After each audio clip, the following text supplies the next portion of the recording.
Okay, hello and welcome back to my live stream. We are in the middle of Arcade Spirits, the new challengers, on level 3. Basically, and it's like a step to the left of reality where arcades are pretty big and esports are pretty big, and you're playing a character who's decided to take a go at winning an esports championship in the a game called Twist of Discomfort 2. A classic case of translating the name of a game from a foreign language into English is problematic. So, you can customize your avatar and pronouns and names, and you even have a rival, and you can customize their look to some extent, and their name and pronouns. Everybody's using gamer tags. I helped beta test this, so I know. So I played through the game before, but there are parts that I haven't seen yet. And I watched someone play the date with Loxley the other night. It was amazing. I thoroughly enjoyed it, and I'm sure it's going to be even more fun than me playing the game. But in this case, I haven't fully decided who I'm going to romance. I'm kind of leaning towards my rival, which you can determine if they're a friendly rival or a hostile rival. So I've done the friendly rival romance, so I'm just kind of it's interesting to do the hostile rival route, because my goal with this was to pick options that go against who I am, because in the previous, for Arcade Spirits, when I live streamed it, I specifically stuck to responses that were mean. So it turns out I'm kindly / quirky. Who'd have thunk? So obviously, my character in this one is turning out to be Betsy / Betty. So who knew?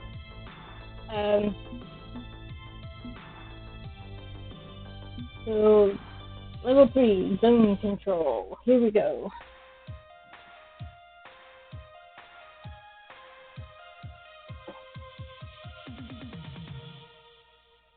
So we just played a tournament at Hansa's and won our own Twist of Discomfort game. And now the goal is to... What's up, everybody? It's your boy Punchy78 here with Fight Shack News. All the fighting that's fit to post. So the next step is to figure out a team living situation. Not as easy as it sounds. Not surprised. The tournament scene is heating up, with contenders eager to scoop up precious points they'll need to qualify for the main event. Rising teams and sponsorships. Sponsors looking for new talent in Necro D2, consolidating resources, winning qualification points. The road continues. All eyes are on the local laundromat crew who destroyed veteran team L7 Gaming to secure first place at an underground tournament. Yes, we got that Queen Bee's old team, and it was amazing to just smash them. Do they have what it takes to go all the way? Only time will tell. With a sponsor behind them and strong hype, they're on the right path, but need to focus their efforts if they want to get any further. For more on this developing story, be sure to like, share, subscribe, all that good stuff. This is really heating up.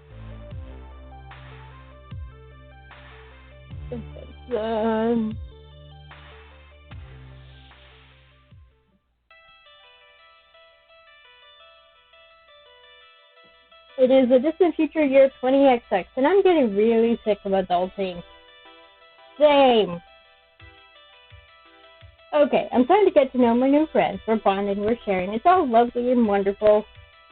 But they've also saddled me with the role of coach, manager, cat wrangler, and general purpose problem solver for the Wild Things, which is the name I picked for our team. Based on the name of a softball team that I played on when I was middle school? Yeah. 12 or 13. That was back in the... I think that was the 90s? Yeah, it was the 90s. That's me. In short, I'm wearing a lot of hats right now, and sadly one of those hats is real estate agent. But I don't have time to whine and complain. I'm committed to this and there's work to be done. Which means putting together a team house. A team house is more than just a house for us. I need to build them a home. For intensive competition training, sure, but also, somewhere they all feel welcome. Somewhere perfect. Also, since we won a giant FOD2 machine at Hamza's tournament, we need, somewhere to put that thing. Too big to fit in bed and Matt's little arcade. I was up until 3 a.m. working with Iris to try to find a perfect location for our new headquarters. But, well, the search for a new home hasn't been going real well so far. Hopefully, Iris found something while I was socially unconscious. Oh, I feel bad.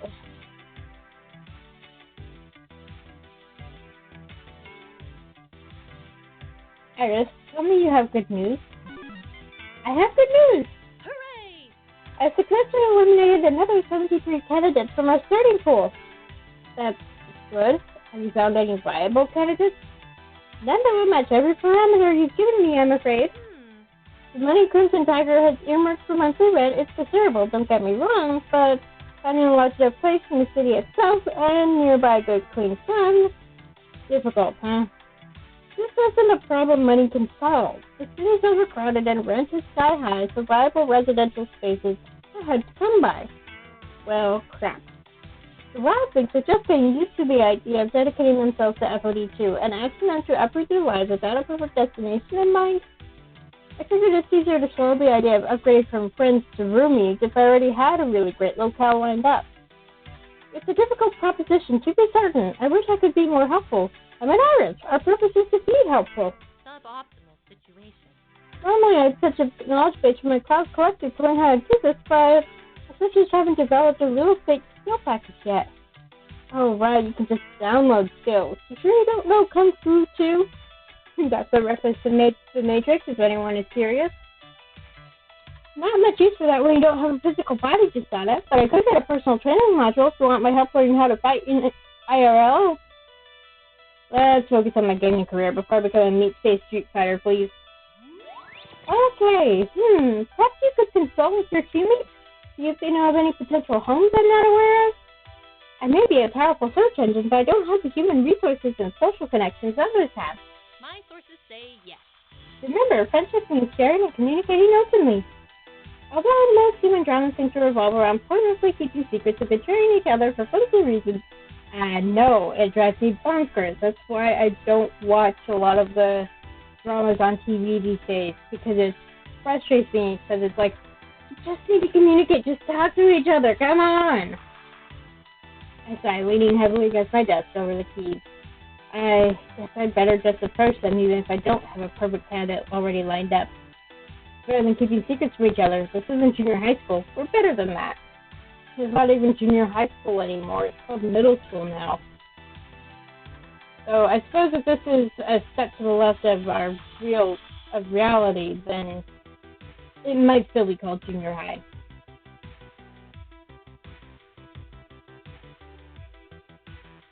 We should be better than that. Likely should be better than that. I don't know why he was sticking around after Hamza's tournament. I may need to ask him about that later. Right, I'm heading over to Go Clean Fun to try to convince him during this morning's team practice. You can do it, Justana. I believe in you. Well, at least my digital fairy godmother believes in me. That's not nothing. Nope. Setting down the computer of best use for now. I switch Iris back to my phone and head out to face the day. One long subway ride later, and I'm facing down Good Clean Fun, which has been their home for years. I'd hope to find a suitable location for the team house in or around Chinatown, so it could keep using TCS, but it may not be an option. I've been sorting out what approaches I can take. I peer around the nexus of soap suds and tokens and frizz, hoping everybody's already here and available to chat with. But the team keeps weirdly inconsistent hours. I spy with my little eye, Loxley by the spring game, and Dapper and Rhapsody chatting by the washing machine. But that's it. No Domino, no Jinx, no Grace. Could be they aren't here yet. Okay, who do I approach first? Okay, so we could catch up with Iris on game industry news, find Domino, talk with Zapper and Rhapsody, we'll talk with Loxley about that weird answer. That weird incident. Let's talk to Loxley. Because if you played the previous game, you know kind of what was going on there.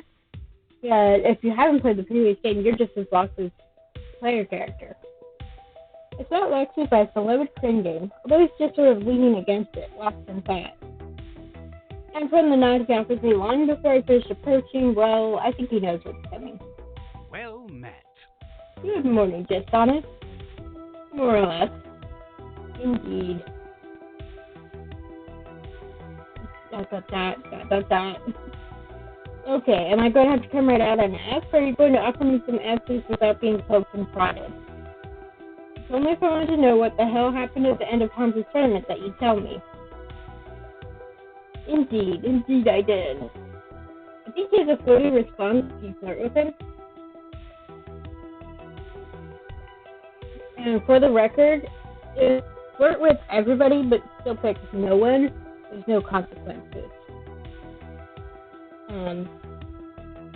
That's one of the things I like about this, is you can flirt or not flirt as much as you like. And no one's going to get jealous over it if you don't pick them. My recommendation is still that you try to put the incident out of your mind. There's nothing to concern yourself about, really. Loxley, an arcade game wormed its way into my brain and made me hallucinate. My hand is still sore from touching that joystick, even. Lingering pain? That is worrying. Have you felt any headaches, or perhaps missing time, holes in your memory? See, when you ask questions like that, it only makes me want to ask more questions, not fewer. Stand alone with me. What is Polybius, and why are you looking for it? With a sigh, he gets up and drops his voice to be a bit quieter, just in case anyone is eavesdropping.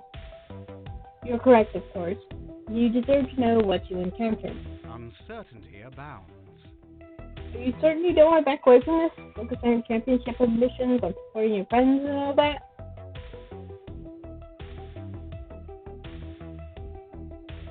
You're in trouble. Supporting your friends means knowing more. You're my friend. Let me be the one who decides what facts I should and shouldn't know. How am I supposed to trust you if you won't trust me with this, Loxley? All of these are variations of things I would say. But this is the most like me right here.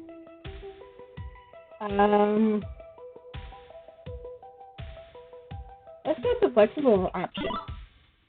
This is a question of trust, Loxley, and what I'm hearing is that you don't trust me with the truth. If we're going to be on the same team, comrades in arms, we need to trust each other, and this is just step one. Understand? A firm tone makes him straighten up a bit, standing at attention. I understand. I do seek your trust, Justona, and even if I cannot betray the trust of others, with some facts I can tell you. What do you know of Polybius? That it doesn't exist, supposedly. I did some research online immediately after getting home that night. It's a creepypasta, nothing more than a tall tale of arcade legends. Some kid had a seizure while playing Tempest, and the story blew up into this ridiculous tale of a brain-controlling CIA arcade experiment. A perfect cover, yes? Much like stories of UFOs planted to hide the true yet mundane purpose of Area 51 to test captured Soviet spy planes. I'm afraid Polybius is quite real. The myth was purposefully spread to hide the truth. Of course it was. As near as we can tell, the game uses a biofeedback joystick to connect to the player's mind, analyzing synapses, downloading data, creating a reasonable approximation of the player's personality and memories. A digital ghost stored within the machine. Isn't there a movie or something called The Ghost in the Machine? It lures in its prey using hypnotic patterns, likely remnants of some MK Ultra research, and... I'm sorry, did you accidentally join the X-Files when I wasn't looking? MK Ultra? Seriously? Seriously. You said said you wanted to know the truth. This is the truth. It would be easier to doubt me and dismiss it all as a farce. And in fact, I wouldn't be adverse to you doing so. Of course you wouldn't. Fine. Continue. Very well. Polybius uses the biofeedback link to connect to the player's mind. Wait, doesn't Jinx use a biofeedback joystick? We believe the technology was derived from Polybius, yes. Although without the malicious core of Polybius driving it, our joystick is a harmless interface. If we could focus on that core, please. Right. Evil arcade game. Keep going. Polybius is designed to grind into one's existing anxieties and fears, leveraging them to break down your willpower. So that's why in Arcade Spirits 1, when you get drawn into the game, it attacks your insecurities and your depression. And what this shattered also, pouring down your psyche, your mind belongs to the machine, and you no longer care to resist. Well, that's pleasant. I bet you had to be exposed to that sort of torment, no matter how briefly. Beyond that, I'm afraid there's little solid information I can offer. Only urban legends and conspiracy theories. The company that made the game, Finnish Lotion. How do you pronounce that anyway? Honestly, no idea. Just use whatever you prefer. It matters not. I think that's the devs say giving us carte blanche to pronounce it however we like. The company just went bankrupt in 1990X. They obviously made the game for some secret organization, but we know little beyond that. I've been searching for an intact Polybius machine for years. I tried to sneak in to retrieve the one from Hamza's warehouse, but I was busy playing it, and by the time you got me out of there, someone else, that creepy woman in black. A bit concerning, that? We're not the only ones seeking Polybius, needless to say, and that's where the true danger lies, in crossing paths with them. And I hope they haven't noticed your involvement. So I take risks for my friends, well, that's my business. Excuse me, but you, I don't want to bring you any harm. With that, he exhaled, a deep sigh as he finally gets to stop his chair. And that's the truth of the matter. I offer my sincere apologies. You forgive me for holding back? It was a noble attempt to shield you from such nightmares, but a failure. I'll admit to that, and apologize deeply. I'm not sure how much this I believe, honestly. But from his voice, I could tell he believes every word of it, including his sincere apology.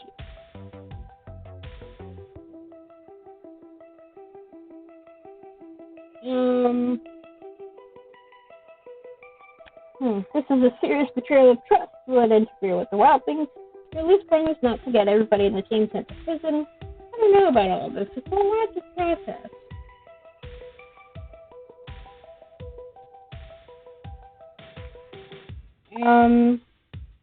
Let's go with the first one, because this is the one I would least want to pick if it were just me playing on my own off stream. Wonderful, you've got sweat loyalties over this quest to find a Polybius machine. It would have been nice to know you're a shadow agent for Mysterious Cabal before you signed on to approach or run. To be fair, you didn't ask. That's a good point. Yes, because I routinely ask people, hey, silly question, are you a covert operative? In casual conversation. I'd say you betrayed our trust. The question is, how does this affect the wild things?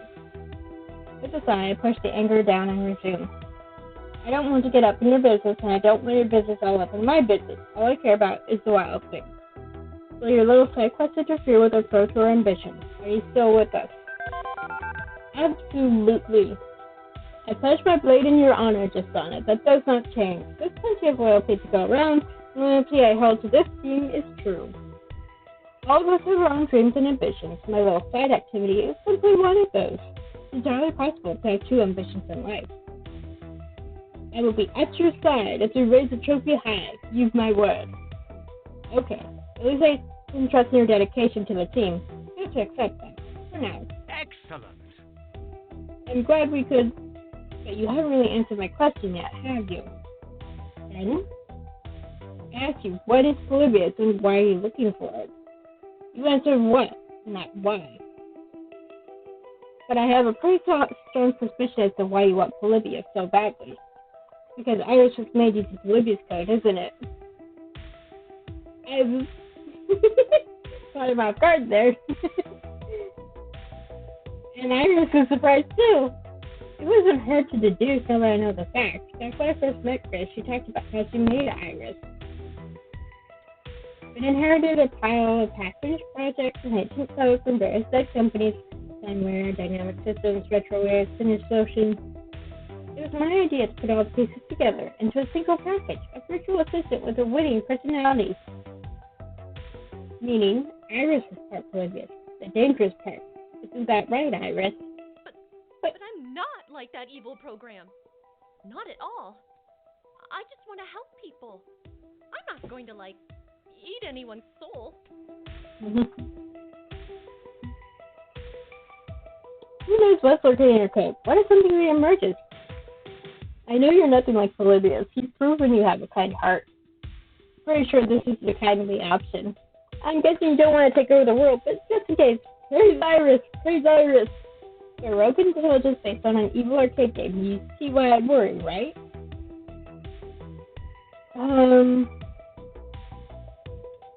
Okay, these middle two would definitely be me.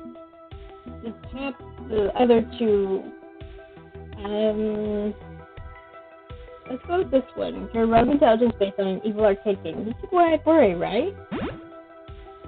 Iris, you were literally built on the bones of a malevolent soul-draining death machine. You can see why I'd be a little worried, yeah? But that's not me. That's not who I want to be.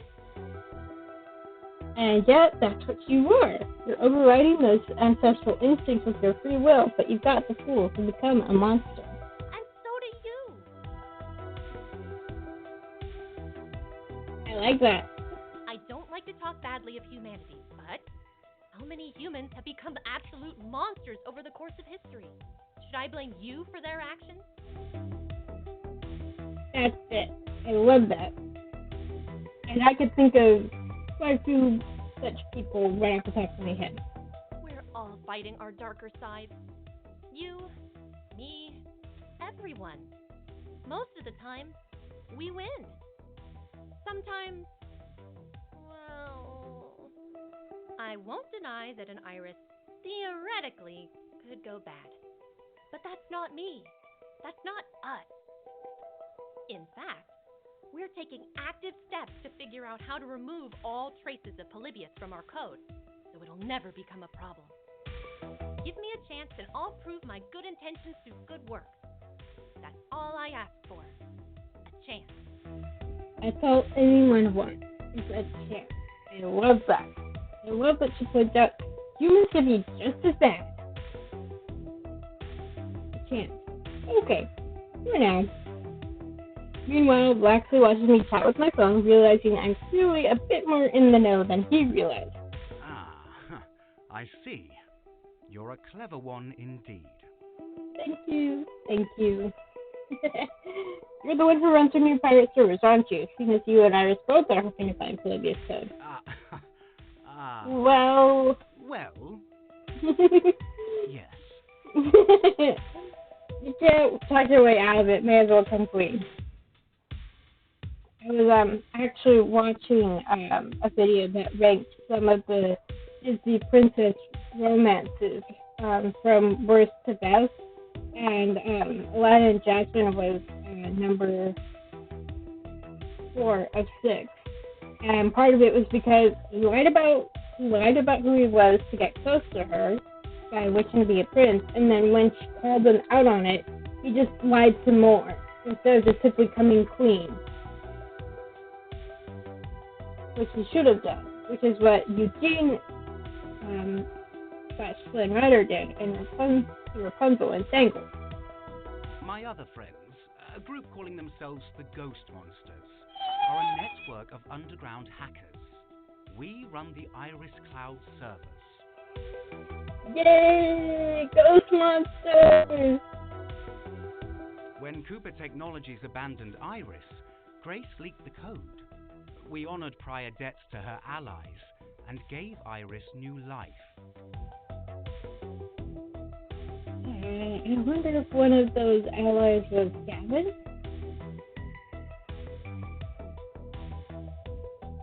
And now, it is my sworn duty to both protect Grace, the mother of Iris, and obtain an original polyamorous machine.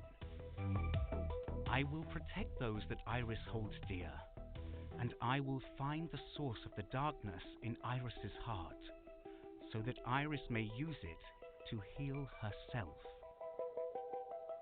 Protect those that Iris holds dear, including Grace. So that's a hint at why he's so protective of Grace. Curious, I glanced out at my phone screen. Iris, did you know about Loxley's true identity before now? Did you form fidgets a bit? No, it seems that learning this just now unlocked Miss Sun's dormant memory files from a folder labeled Need to Know Basics.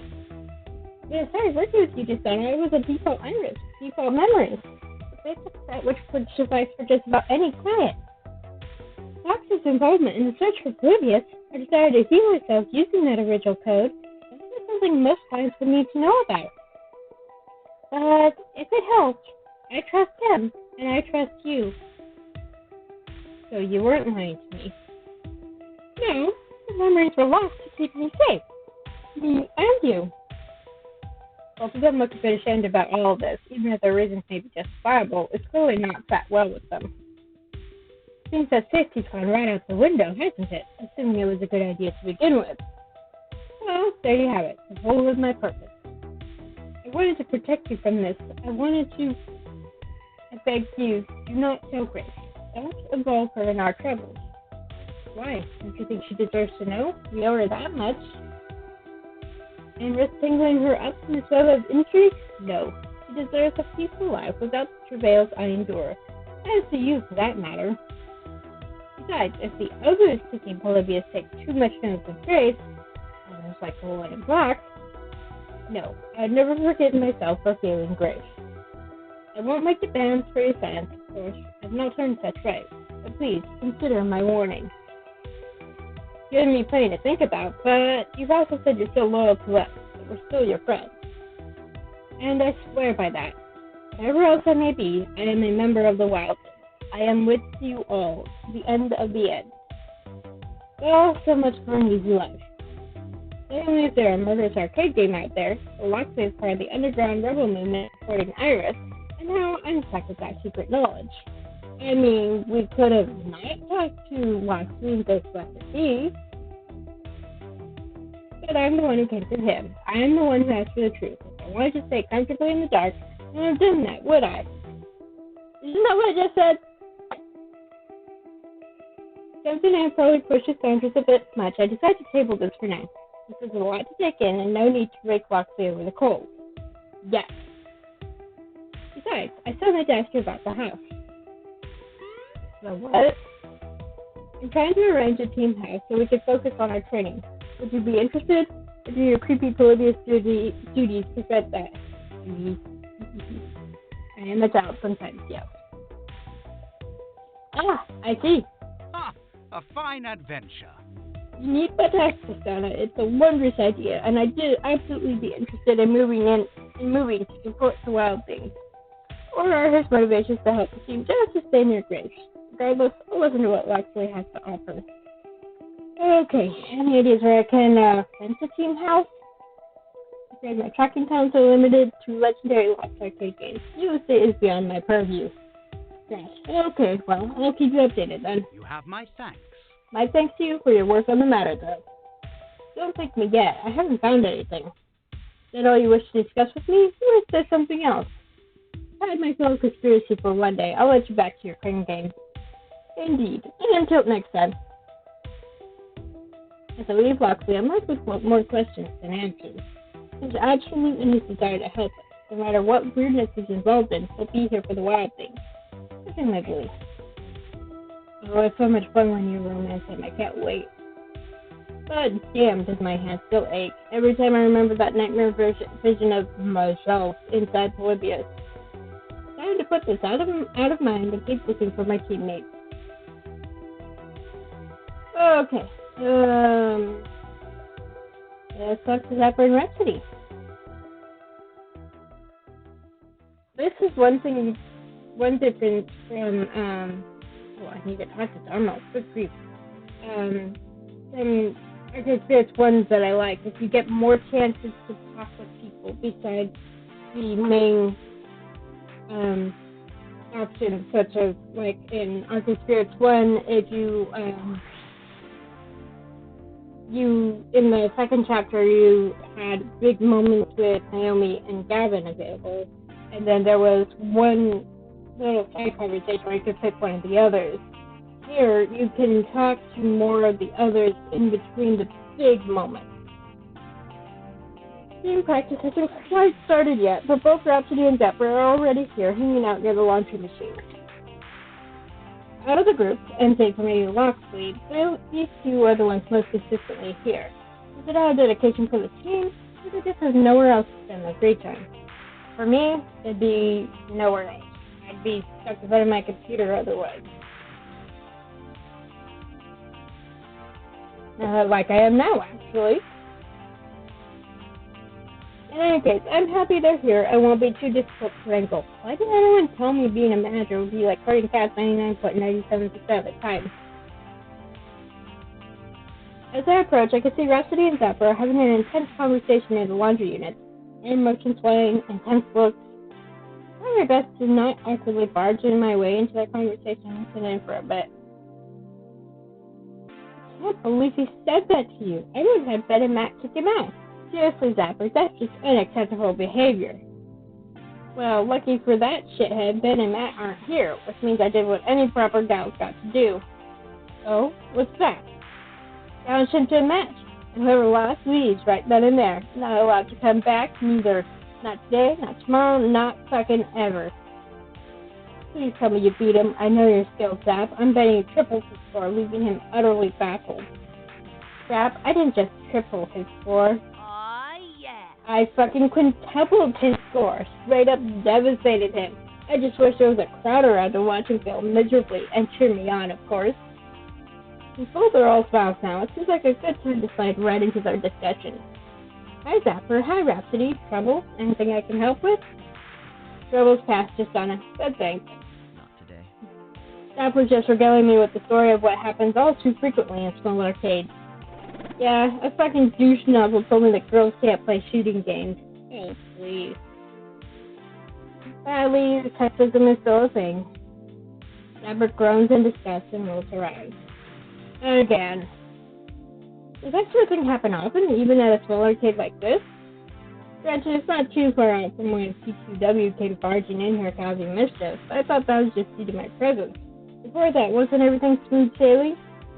Unfortunately, yes. It gets tiring trying to prove your worth over and over again. Nah. Just because we're a neighborhood arcade doesn't mean we don't get our fair share of stupid. And no matter how many times Ben and Matt swing the bandhammer, people like us still pop up like ants following a food trail. Talking about bandhammer reminds me of that whack-a-mole game.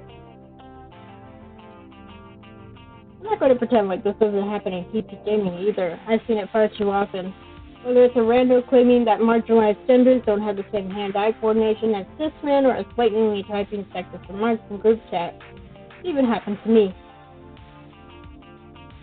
That sucks. I'm sorry that happened to you. Whatever, it's fine. People can be shit. It happens. It may sound harsh, but as much as I love this little arcade, sometimes I'm not in the mood to even potentially deal with that kind of, emotional bullshit. Yeah. Eloquently put, Zach.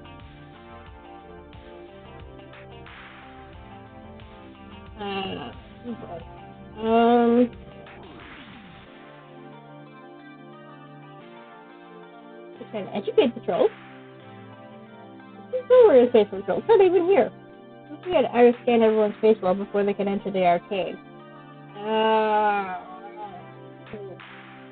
Not sure if that's even doable. I don't think I've ever fixed that, so without further ado to put up with this, there's gotta be a way to stop it, right? I've got it. Iris can just scan all the newbies' social media, and if we catch one whiff of harassment, they get instant ban. What a great idea. I'm very good at judging humans. I could be judge, jury, and executioner. Wow, that's heavy-handed as fuck. I like it. She would. I've got no problem with preemptive annihilation of toxic trash via orbital laser satellite. Nice thinking, Justana. I just don't see that working out. But an AI has limitations. If it can't correctly identify fire hydrants that it can capture, how can it identify trolls? Hey, I can too identify fire hydrants. They're the swirly round things on poles, right? Right? My point is that there are always workarounds and false positives. What if we unfairly ban someone for something they've reposted? I got a point. I can't say this from all of it. However, a team house would give us a place for a treat, too. Another perk to us all playing and living under one roof.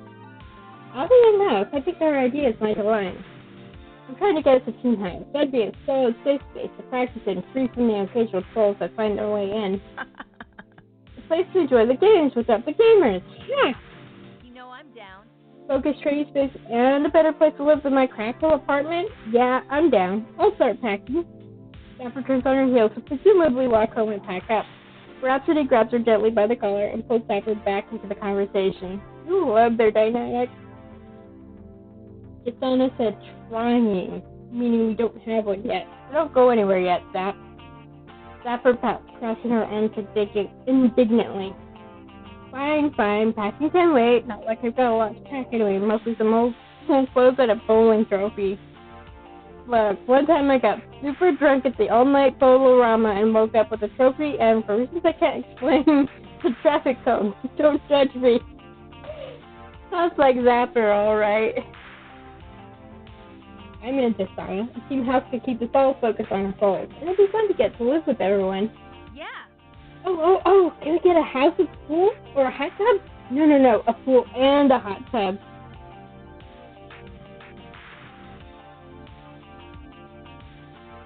I used to dream of having a pool, but I realized once I was older how much more maintenance it would be, and it would definitely add to the price of the house. So, in some ways, I'm glad we don't have a pool. I need a big kitchen, gas stove top, plenty of counter space for all my cooking gadgets, and a wine fridge. I do love cooking. We're gonna have to make compromises if we want extras. I have a list of must-haves and wants, and sadly, a hot tub, pool, and a giant fancy kitchen aren't going on the list of needs. Both Rhapsody and Dapper looked a little disappointed when I break the reality to them. But I can instead get us a nice soaking tub in the back room, and I'll make sure the kitchen is big enough for us to make meals together. Sound good? That's fair. Deal. Oh, this is great, but I haven't managed to snag us a house. The real estate market's proven to be pretty tricky. Fair. Tricky, but not impossible. I'm sure you can find something that works for everyone. Sure. You've got the right kind of bloody-minded determination to see it through. I mean, you might find a perfect house after the stars go out and the universe is cold and dead, but hey. Shopper. I mean, team practice is soon, yeah? Maybe if we all chat about it, we can come up with something. 7 brains are better than 3, even if these 3 brains are the sexiest brains here. Hashtag just saying. Thanks, you, Sapper. Thanks for always appreciating my intellect, Jack. I'm sure we could all get together to come up with a few good candidates. Desana, come find us when you're ready. I think Rap and I are going to continue house planning. Rap, we should cover all the walls with fairy lights. I'll gladly let them take care of all our decorating. One less thing on my plate, assuming I can actually find us a place. I'm happy they're at least on board with the idea. We just need to find everyone else and get them on the same page. Okay, let's go find Domino. So, you may have guessed that the big moments in this chapter are going to be with Grace and Jinx. Since they're not a choice right now.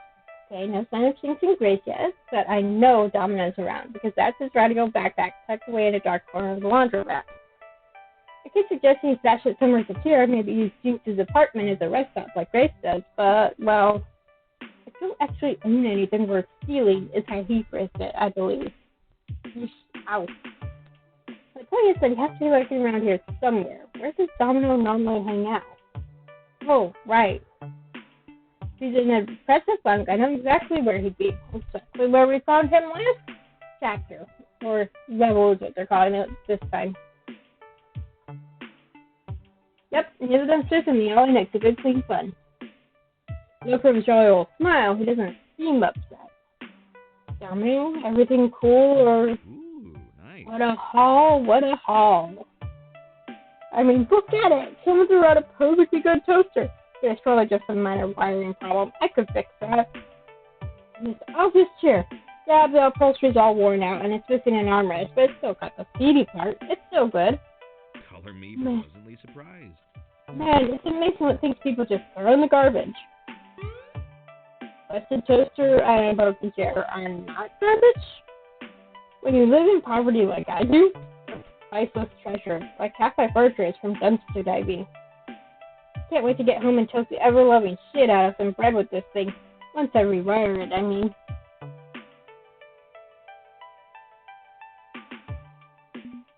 I'm not sure using dumpster food prep appliances is safe. Bacteria are a thing. Slow down, Dino. Maybe it's easily fixed, but it could have been sitting in the trash for days, probably soaked in some nasty stuff. You may want to disassemble it completely and sterilize the parts before you jam bread in the thing, okay? Good point. You're just filled with good points, aren't you, just Donna? Last thing I need right now is to be sick, again, and unable to go to work. I docked my pay for that. The joys of minimum wage. Hey, we're a pro team now, right? We have enough money that you could play equity to full-time on a team salary. Crimson Tiger's ready and willing to throw in some money. How about you switch approaches and game full-time? I've been considering it. What if... It's a bit of a puzzle, isn't it? Taking the money means believing in this dream of yours to be world champs. Losing this can be my future.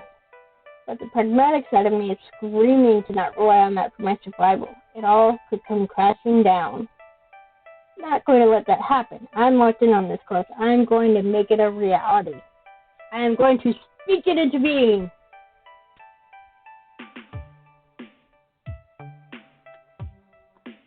What's more, I'm looking into getting us a team house. Whoa. You're serious?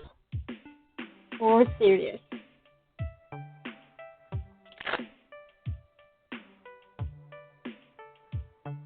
Think about it. No more dumpster diving, no more terrible jobs, just doing the things you love. Wouldn't it be fun to give this world the middle finger by proving you could play video games for a living? With the team house, we could focus entirely on equity to make it our whole existence. Actually, this last one is actually the last I would pick, so that's what we're going to do. The team house and team salaries are the key. Put your whole life behind you and wholly dedicate yourself to equity to make it your existence. I mean, that's what I did, right? We do that, championship's as good as ours. Replace a daily doom and grind with another daily doom and grind. Make something that's played for fun into an endless struggle. That's not quite how I put it, but another point. No, you wouldn't. Don't know I about still have my doubts about this. I don't know if this is truly sustainable, but what the hell? It's not worse than where I am now. Besides, my current apartment is like 27% cockroach by volume. I'd be more than happy to move the hell out of there. Where's this new happy home we're all going to occupy? Well, about that. You don't actually have one in mind yet, do you? I'm working on it with Virus, but I'm open to suggestions if you know any real estate opportunities. In this city? No. Well, if you ever get this dream off the ground, I'll be ready and waiting. Until then, I think I'd best be on toaster repair duty. Later. That injects a busted appliance under one arm and heads back to the laundromat. Well, he's on board with the idea of a team house at least. I'm still at square one for options. Just call the rest of the team and keep mulling this over with them. Hang on, I spy with my little eye Jinx Graves just outside and on their way in. Awesome. Good, now get out of the full team meeting and settle this homesteading business. Yay! Let's see how well this goes.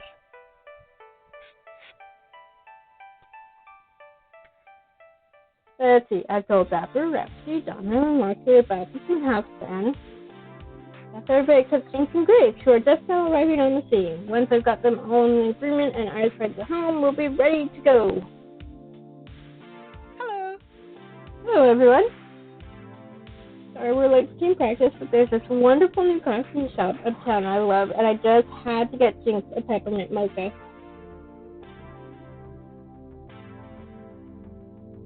It's okay. It was okay? Oh, you loved it. Yeah, okay. I did love it. I said so. And being okay is okay. Yep, Jinx master of flat understatement. And that's what we love about her. So, what's up? What are the team ups for today's practice session? Shame we can't fit a brand new FOD2 machine in here just yet. You must have all those joysticks going at once. Actually, I think I've got a solution to that particular problem. I've got my Iris looking for team houses, a way for all of us to live under the same roof and really focus our efforts. If we all move in together, I think we could really push the Wild Things to new heights. Everybody else is already on board, so what do you think? Sound good? That's not a good reaction. From neither of them. Uh-oh. Of course, I knew this was coming. Is that good silence or bad silence? No. Not interested. You have any idea how hard it was to set up my apartment for proper disability access? Bathroom alone costs a fortune. Dislodging me from my lodgings is... No. Not interested, no. And I've got... I can't just move out of my home. Sorry. I'm sorry. I can't. It's not really that it's a terrible idea, but I just can't. And... Grace, it's okay. Don't have to apologize or justify yourself. Besides, good, clean fun is our home. Not leaving our arcade. It's our arcade. Not interested in sitting around some bungalow grinding FOD2 in the dark. Hey, we had proper lighting. And I was trying to find a place near GCS so we could keep coming here. Don't care. I'm out. Grace is out. If we're not practicing today, I'm going home. Later. Not leaving me any chance of objecting, storms off to the elevator in the laundromat area and heads up to her place. I'm sorry. I can't right now. And being extremely eager not to continue this confrontation, Grace turns to leave, fortunately heading to the pizzeria rather than exiting the building entirely. Okay, so this is a setback. Inevitability. And again, the universe never fails to disappoint. I had suspected Grace may be reluctant, but that was an unusually strong reaction. Well, Coach, what's your plan for fixing this one?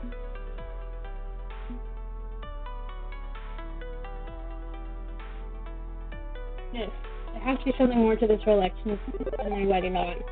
Something more is going on here, I suspect. You two know them better than I do. What's happening? Why did they react so badly? Jinx, well, she said why she doesn't like it, but that's just mechanics and hard work. There's definitely more going on, even if it's not my place to say. As for Grace, I'm not sure. I don't know her as well as you suspect. But I do, and I fear her living situation isn't quite as simple as that.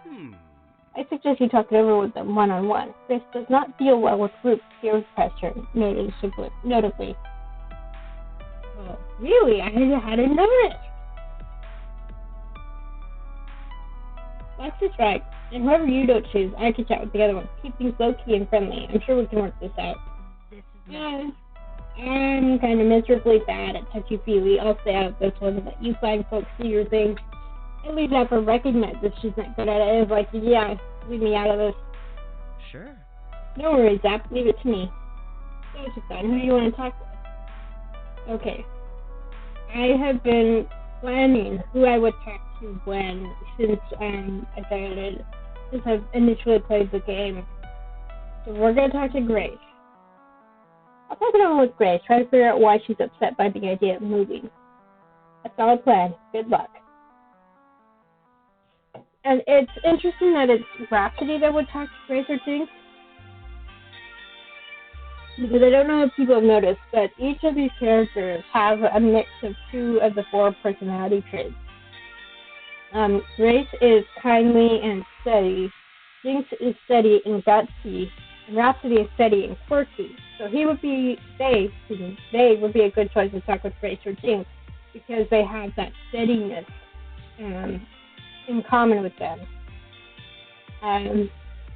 The reason that my character is good for talking with Grace is because they have the steady trait as well. It's their second strongest trait.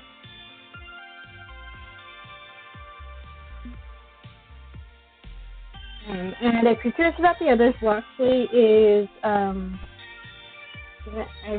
should have all written down. I don't have memories. Probably not. Hang on. Where is it? Yeah, Loxley is kindly and gutsy. Domino is kindly and quirky. Which that's kind of like that would be great if it was me doing my absolute. Yeah, I'm kindly and quirky, so is Domino. That's interesting. Zapper is quirky and gutsy.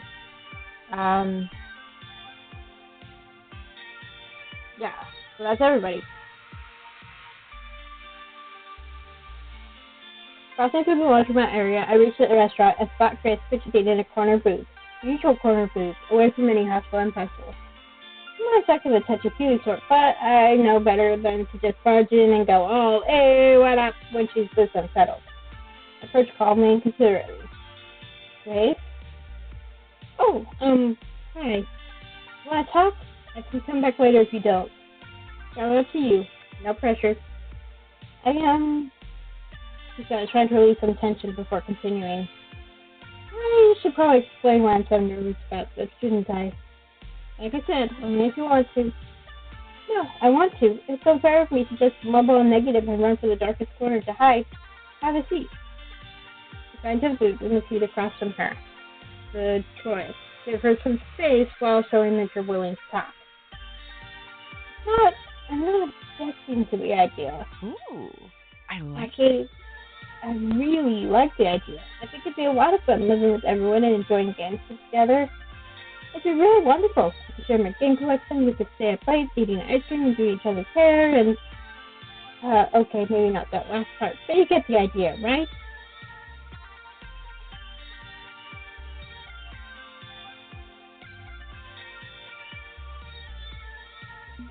It wouldn't be a perpetual pajama party. We would need to work as a team. I think it will be fun, but there's also a lot of hard work on the horizon. We need to train hard together as a team for the pro tour, too. Oh, I know. I'm looking forward to that part. I like to be focused on one task at a time, really hyper-focused, whether it's training or partying. Oh, boy. Unlike me and my brain goes ding, ding, ding, ding, ding, ding, ding, from brain. But that depends on if I'm on my meds or not, which these days my meds are caffeine.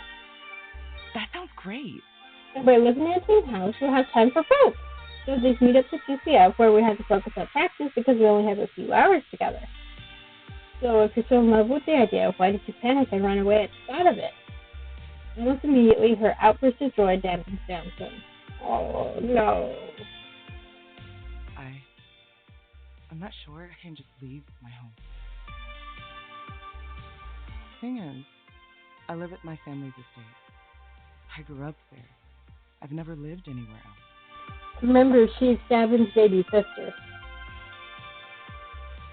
And even though I'm an adult, capable of making my own decisions, I don't know. I don't feel like I can just pull up stakes and leave my family like that. You're supporting them? They need you? Kind of the opposite. I'm the youngest in the family. All my brothers and sisters are business moguls, technology experts, success stories. And here I am, the little girl who plays video games. Hey, Gavin tells me to run an arcade. That's a bit different.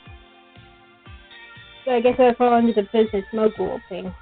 They think of me as aimless, tinkering with the children's game nobody will ever want to play. They're not happy with my decisions. Chris, I want to hug her. Ah! And I'm doing the poly route with her and Jinx. I'm hearing perfectly good reasons to leave, not to stay. How do you think they'll react if I say, Mom and Dad, I want to move into an overcrowded house with a bunch of unemployed 20-somethings and play games all day long? I don't think they'd let me leave. They'd see it as more foolishness, on top of the foolishness I'm already involved in. Okay. Grace is an adult legally, so they can't exactly stop her from leaving. I get where she's coming from. If I leave, it's going to be a fight. They'll yell. They'll tell me I'm throwing my life away. It's going to be a huge, big, loud, angry mess. And Grace does not do well with confrontation, as we see. I just can't face that. It terrifies me. I can't. So I probably shouldn't. I shouldn't join you at the team house. I'm sorry. I'm so sorry.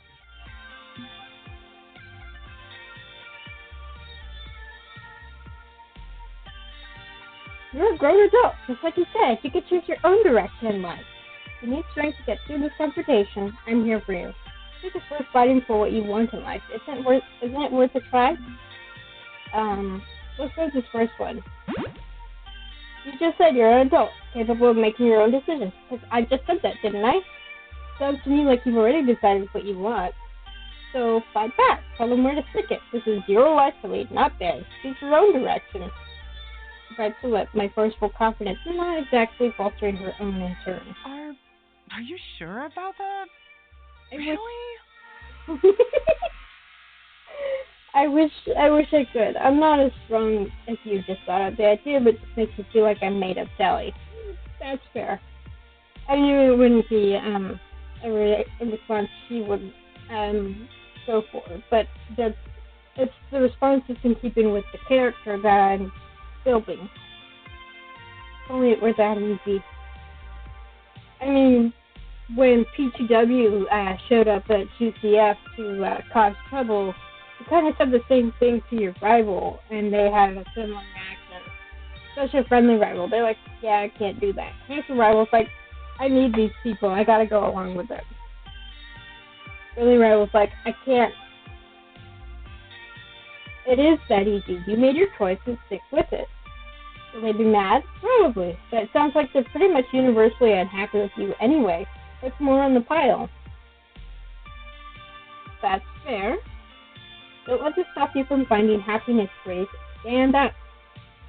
With a long sigh, she sinks further into her seat. Right. I mean, I know you're completely right about this. I just need to do it. Like tearing off a band-aid, right? Do it quickly, get it over with. That's the spirit. You can do this. You're stronger than you think. I hope you're right about that. Okay. I want to join you all. I want to live with my friends. Yes. Yes, I'll do it. I'll join the team house. Good.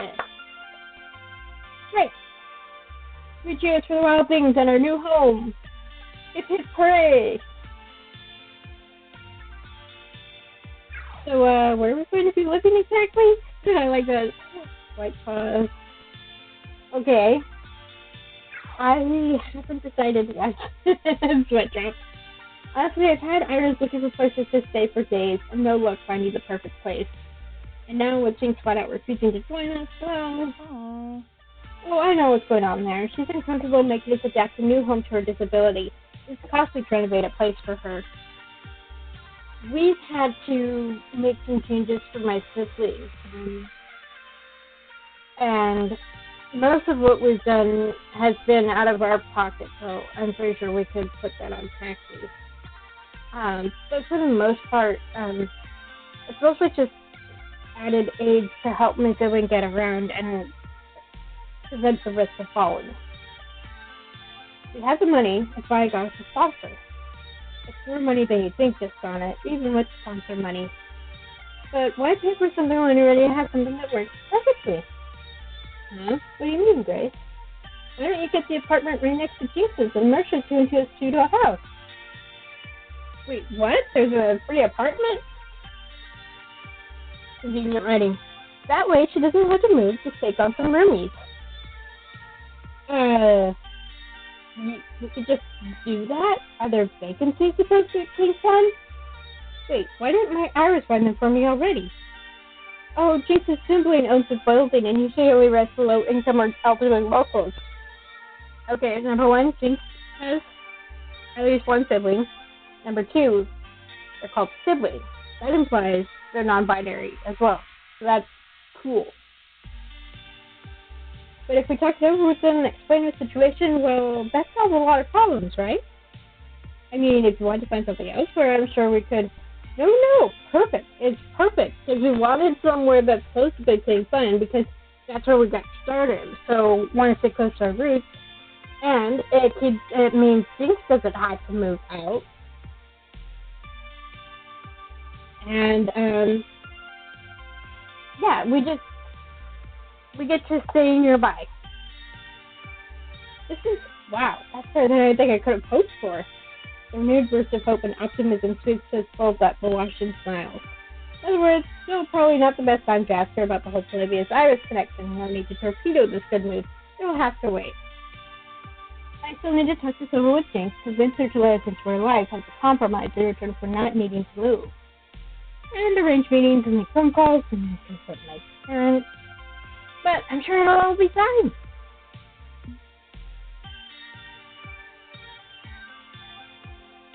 And we can keep playing at Good Clean Fun. Our arcade is our home.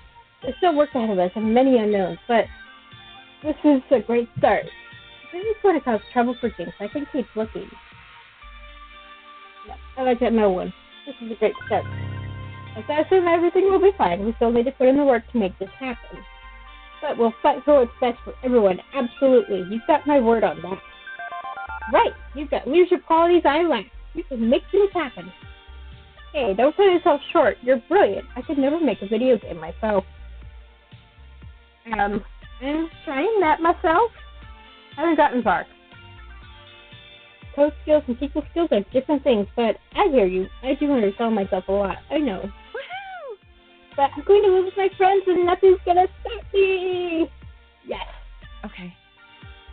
Okay, I'll have to talk over things to let you know when we've got a meeting arranged to try and rent the apartment. Thank you so much. Thank you. Thank you so much. I'm so glad you joined us. I'm so glad I can be your friend. Grace and I left the pizzeria with her departing to visit Jinx and me departing to join up with the rest of the crew. So, another difference between this game and Arcade Spirits 1 is there's several points in the story where characters ask if you're interested in a particular character. And you can say if you're interested in someone specific, like the live stream I was watching, the streamer knew, even before the game was released, when she saw Loxley, she knew she was going to romance him first. So every time it came up, she was like, Loxley. And then in chapter level 5, when you get to the point where you can choose, Iris is like, is it still Loxley, or are you going to pick someone else? It was still Loxley, and it was amazing. But whereas with me, I kind of like to be coy about it and not actually say. So with, if you want to go with the poly route, you could be like Grace and Jinx, and you're like, Grace, no, Jinx. And it's like, I can't make up my mind, so that's adorable. Okay, anyway. I mean, I don't think better Matt asked that in the previous chapter, because it's just very getting to know him. Grace and I left the pizzeria with her departing to visit Jinx and me departing to join up with the rest of the crew. Yeah, I got a little confused. Because there's a Grace in the first line and a Jinx in the second line, so then I got them conflated. We took turns destroying each other in equity to Jinx and Grace chatted. By the end of the day, both were on board with the idea. I could have sworn I even saw the hint of a smile on Jinx's face. A wave of relief washed over me, feeling like the hard part was over. Now we just had to make the proper arrangements. small first step in the right direction. As the evening progressed, calls were placed, meetings were arranged, and surprisingly, Jinx's familial landlord agreed to meet with me the next day. All I needed to do was get through one good night's rest, and we'd be on our way to a team house. A certain victory in its own sense. A home. Our home.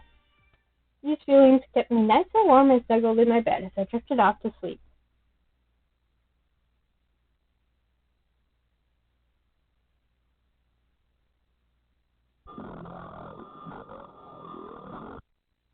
The crown will be yours if you kneel and accept that the crown will be yours if you kneel and accept that the crown will be yours if you kneel and accept that the crown will be yours if you kneel and accept that the crown will be yours if you kneel and accept. Okay, this is creepy. So creepy. Creepy AF. Beep beep. Yeah. I jumped upright, nearly falling out of bed, but catching myself just in time. The sunlight peeking in through the slats in my window blinds stuns me momentarily. It's morning already? Beep beep, just Santa. Good morning, good morning. You have a 10 a.m. appointment with GM. Try to rub the sleep on my eyes, but my left hand is all cramped up for some reason. What seems little to help? Who? GM who? Jinx's sibling? The landlord of the GCF building? Right. I got a shower. I'll sleep in my clothes again. That's why I woke you up early, so you'll have plenty of time. Are you okay? You seem a bit unsettled. I'm fine, Iris. Everything is fine. Great. Now let's get moving. The wild things need a home. Little by little, I pull myself together, getting ready to face the day. Oh, that's creepy.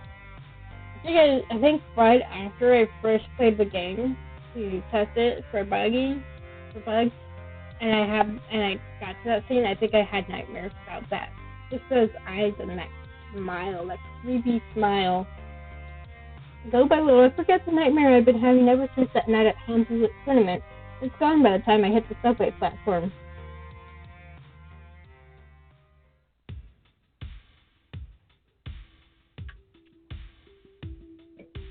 I arrived at the designated meeting place, the Clean Fun Pizzeria, with only a minute or three to spare.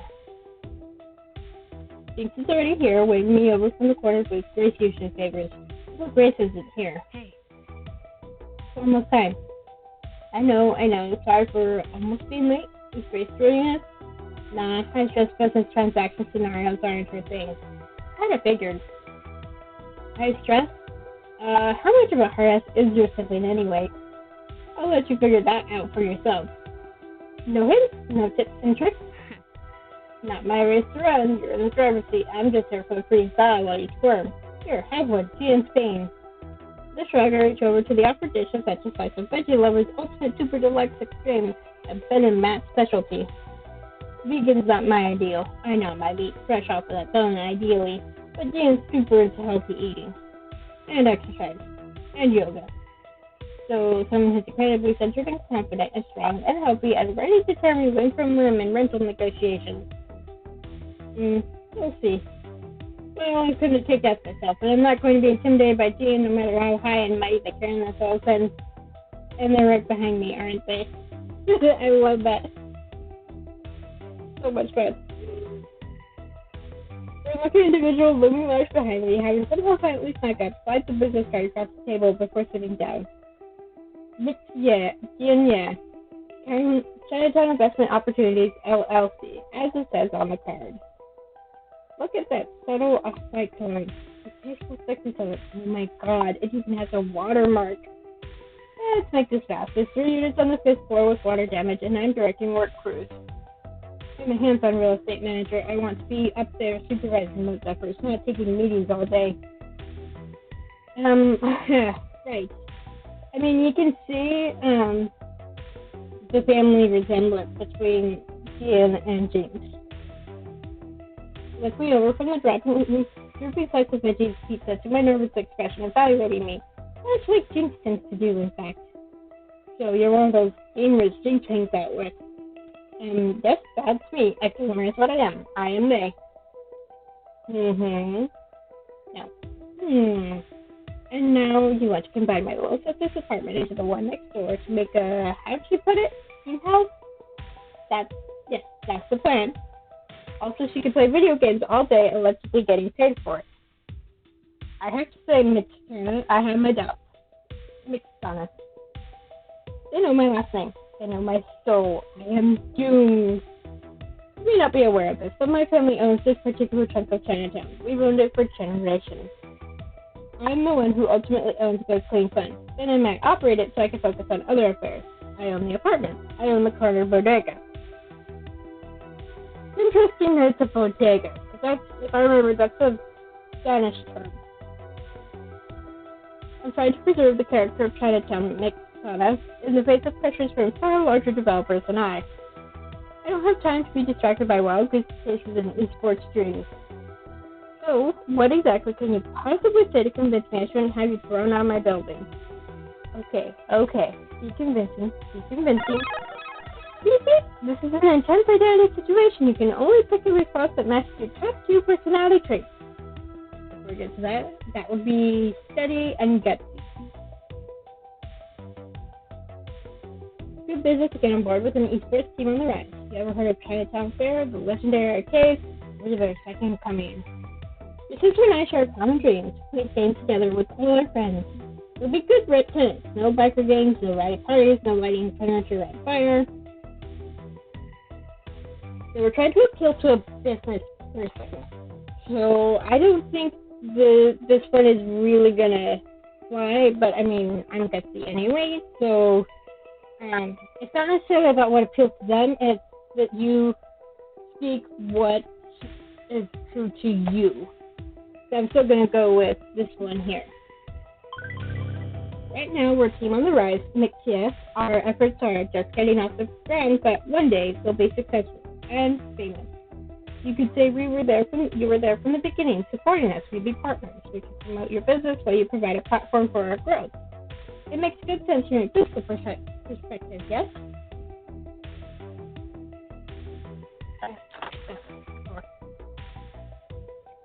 Jim's impassive expression does not change in the slightest.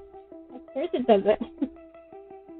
So, if you're interested in partnership, not that we'd be equal partners, I mean apples and oranges, really, but that is to say, Jim raises one hand to stop me. Mixana, I have only one thing to say to your so very generous offer. I love that even the music stopped.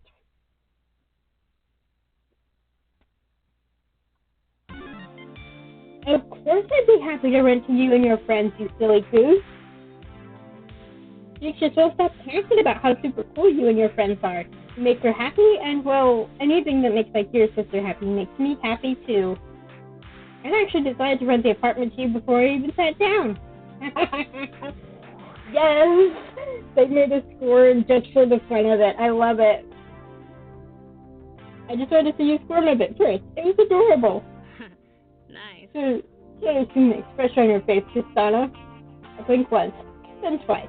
My face frozen. Tristana? Give me a moment. Restarting my heart. I repeatedly smack a fist against my chest to resume normal cardiac operations. So we're good. So we're at the place next to Jinx's apartment to the Wild Things.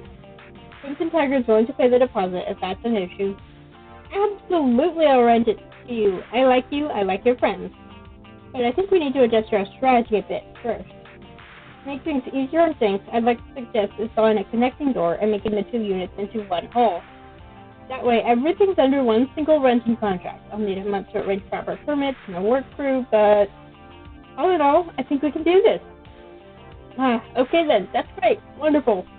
Heck, I bet you're so happy with this that you'd be willing to rent to us for free. Ha. No. It was worth a shot. Okay. Decided I was good, adjusting well-tailored clothes to make the house proper and presentable once more. You'll be able to move in 30 days from now. Jinx mentioned you use an iris. Excellent. My iris will contact your iris and work out the logistics. Pleasure doing business with you, Mixana. Sorry about that. Sorry. It's just too much fun to let GM play with you like a cat with a laser pointer.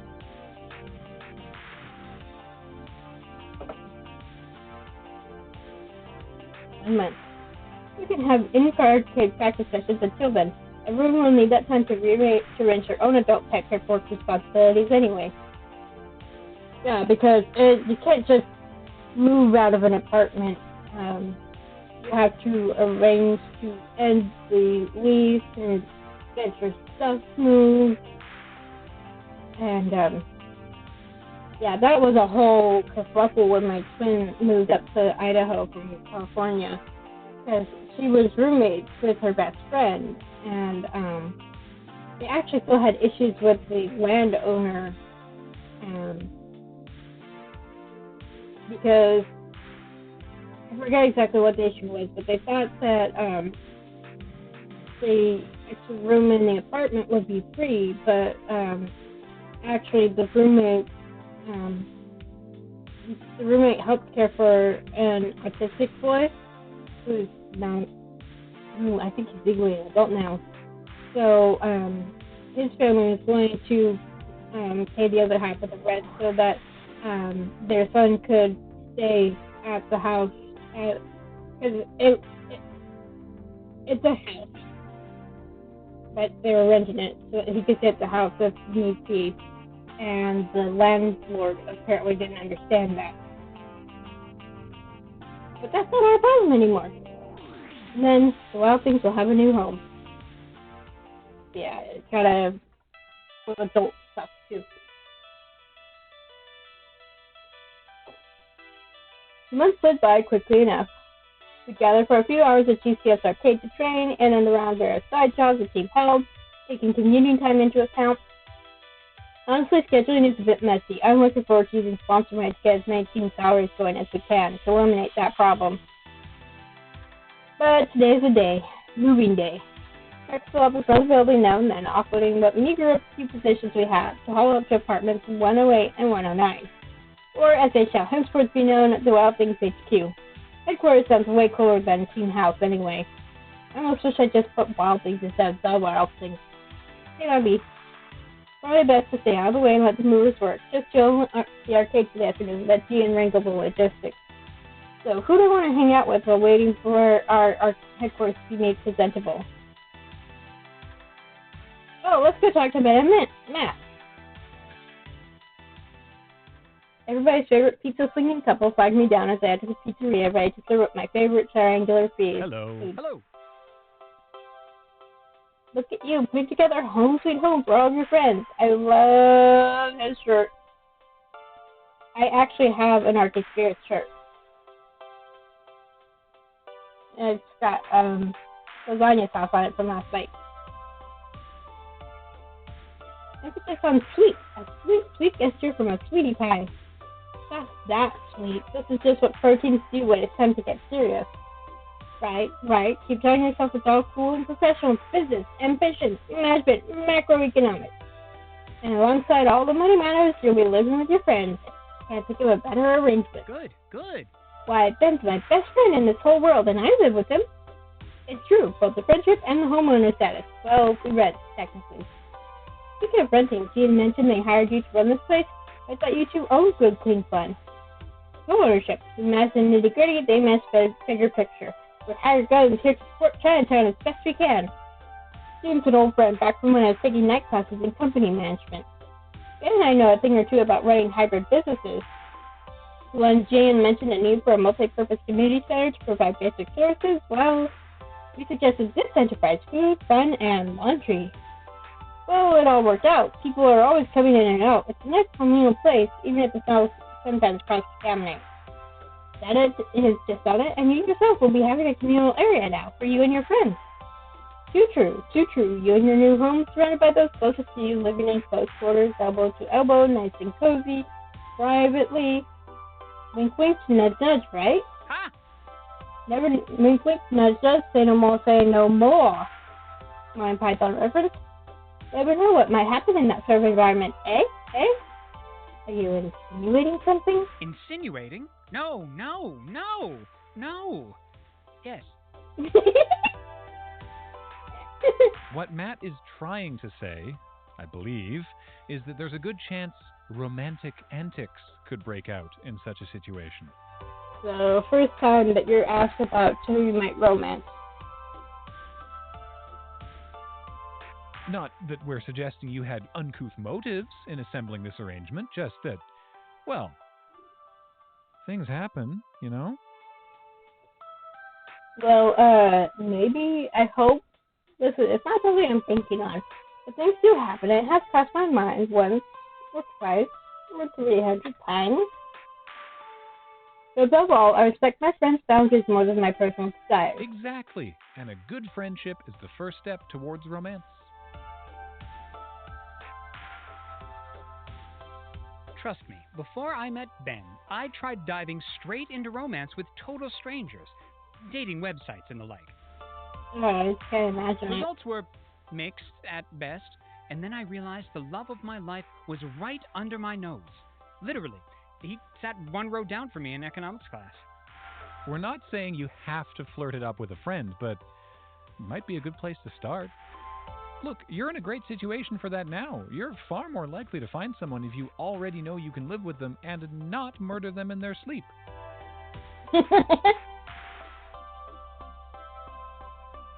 Yeah. That does stand to reason, I guess. Heck, all the classic romances didn't launch immediately into the lovey-dovey. Consider the great works of romantic literature. Before I move on, my first thought was Elizabeth and Darcy from Pride and Prejudice. I love their romance. And the fact that they start off on the wrong foot. Is then, eventually, he gets his head out of his ass, because he's really the problem, and she realizes that which gives him the chance to tell her the truth, and she realizes she let her prejudices get the better of her, so they both had a chance to grow.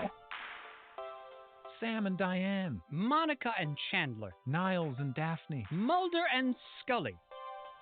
So, for those who don't know, Sam and Diane are from Cheers. I only know that because my dad used to watch reruns of Cheers before he went back to working. After he retired, but before he went back to work. That's a long story. Monica and Chandler, friends. I knew that. Niles and Daphne. This one, I had to look it up. But it's from Frasier, which is a spin-off of Cheers. And Mulder and Scully, everybody knows about Mulder and Scully. I've never watched X-Files, but I've heard of Mulder and Scully. I've never watched Friends either. I mean, I've watched clips, and we're not going to talk about that. Ooh, also, Jerry and George. In case some people are a little confused, I'm assuming they're talking about Jerry Seinfeld and George from Seinfeld. Not sure about that last one, Matt. You have your canon and I have mine, Ben. I'm sure there are people who ship Jerry and George. I was never into Seinfeld. Admittedly, we strictly interpret the universe of human relationships through the lens of 90s television sitcoms. Yeah. Wait, the X-Files was a sitcom? Right? The show certainly got laughable as time went on. I'm not going to argue with that because I didn't watch the show. Okay, I get it. I've watched plenty of shows, sitcoms or otherwise, to know what I want in terms of love. But why the old birds and bees pep talk from you two, specifically? Well, is there anyone you've got your eye on? Not committing to anything, no, but call me curious. Who tickles your fancy? Oh, I see. You're just trying to get me to spill the tea. Bingo, Ben and Matt sheepishly grin. I guess it makes sense. I've been watching all this interact day in and day out. And this has been going on for over a month. So, if I had their vantage point, I'd be asking those questions in my head, too. Fine, consider it so.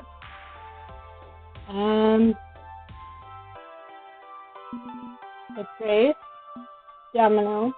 This is kind-hearted, sweet. I like her a lot. Domino's a gentle soul beneath his cynicism. Dapper is a high-energy 24/7 party. I'm into that. Foxy's a charmer, to be certain. Face's mix of calm and severe is entrancing. Dapson's whole vibe is enthralling. No one. I'm still deciding. Lots of options to know. This is rough. There's just so many people I'm interested in that choosing is going to be, well, it'll be a thing. Oh ho, someone's thirsty. Uh-huh. Take a drink. I recommend one of our tasty 32-ounce lemonades to quench your thirst. Let's just wait and see. No lemonade just yet. As you like, as you like. Thanks for the advice, you two. Happy to help, and here's your lunch. Thorough food for thought. Okay, for my delicious meal, and salads my favorite food. You know, it's my favorite. And it's almost molded to my butt because of how often I sit here. And I can barely believe it. Soon, very soon, I'll be living with all my friends under one roof. I should be nervous, but I'm excited. I'm looking forward to it. I suspect for reasons beyond improving our FOD2 skills. I've been living alone until now, content to be alone. That's what I told myself. Tonight, all of that changes. My thoughts return to my much more current ones as I polish off the rest of my pizza. I'm ready to get back to things. Okay. Let me go back. My lowest is Domino. Grace is pretty high. So Domino and Rhapsody are pretty low.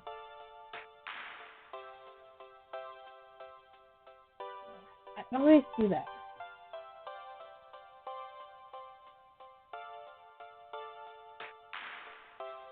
So let's talk to Domino.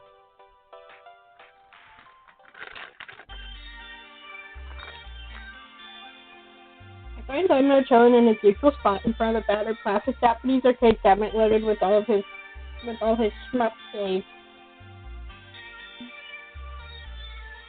Although chilling is probably not accurate. As usual, he's hyper-focused on a massively complicated bullet sand pattern from hell, desperately hanging on to the edge of survival. And yet he finds just enough mental timeshare to say hello. Hello. Hey, sorry, didn't mean to interrupt. No, it's fine. I'm good. It's a good day. I'm all packed up and ready to go on a permanent vacation with y'all. Where's your luggage? Get registered with movers, so I figured you'd be bringing your stuff in by hand or something. But I don't see any boxes or suitcases or travel trunks or anything out there.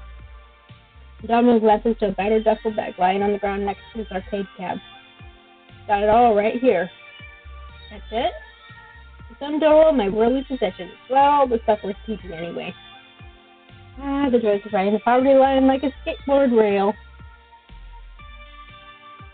Just getting wrapped up, he turns to chat with me while leaning against the cabinet. He seems genuinely happy, possibly for the first time that I've seen. This can't possibly end badly. This is going to be fun. Assuming we aren't murdering each other by the end of the first week, it'll be nice to not live alone anymore. I like to think we can handle this new living arrangement with a minimum of bloodshed. My hope is to provide a friendly, welcoming sort of gamer's paradise for us all. You know, I've never liked that word. Paradise? Gamers. That's curious. I mean, what is a gamer, really? It's branding and marketing shorthand, a defined role given to us by the media to act as a convenient carrying handle. When a major corporation makes a sweet bank off you is also telling you who to be and what opinions to hold, and what opinions to fight to the death over, well, that's worrying. And to an extent, the esports scene completely buys into it. You don't want to make sponsors unhappy, and sponsors want you to stick to the script. Crimson Tiger only exists because some soda company decided they needed a gamer drink for the gamer lifestyle and created a brand to cover the gap. Isn't it ironic? With absolute disclosed, we become part of our own subservience.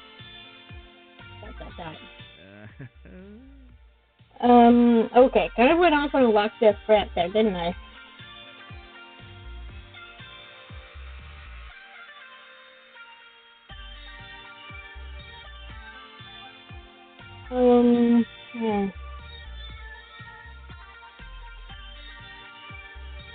You know what? These are all things I would say. To some extent or another. There isn't really one I wouldn't say. I think this one is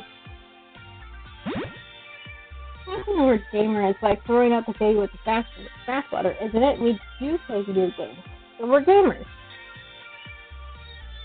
The key is in refusing to change what kind of a gamer you are. If we don't fit the stereotype, too fucking bad. We are who we are. I'm not going to compromise on that, even for Crimson Tiger. Very confident, are we? Hopefully that looks true the first time Crimson Tiger pushes back on something.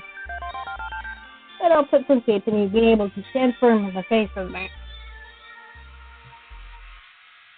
Maybe it's for the best that I'm bunkmates with Loxley for this Wild Things HQ experiment. We see eye to eye on this stuff.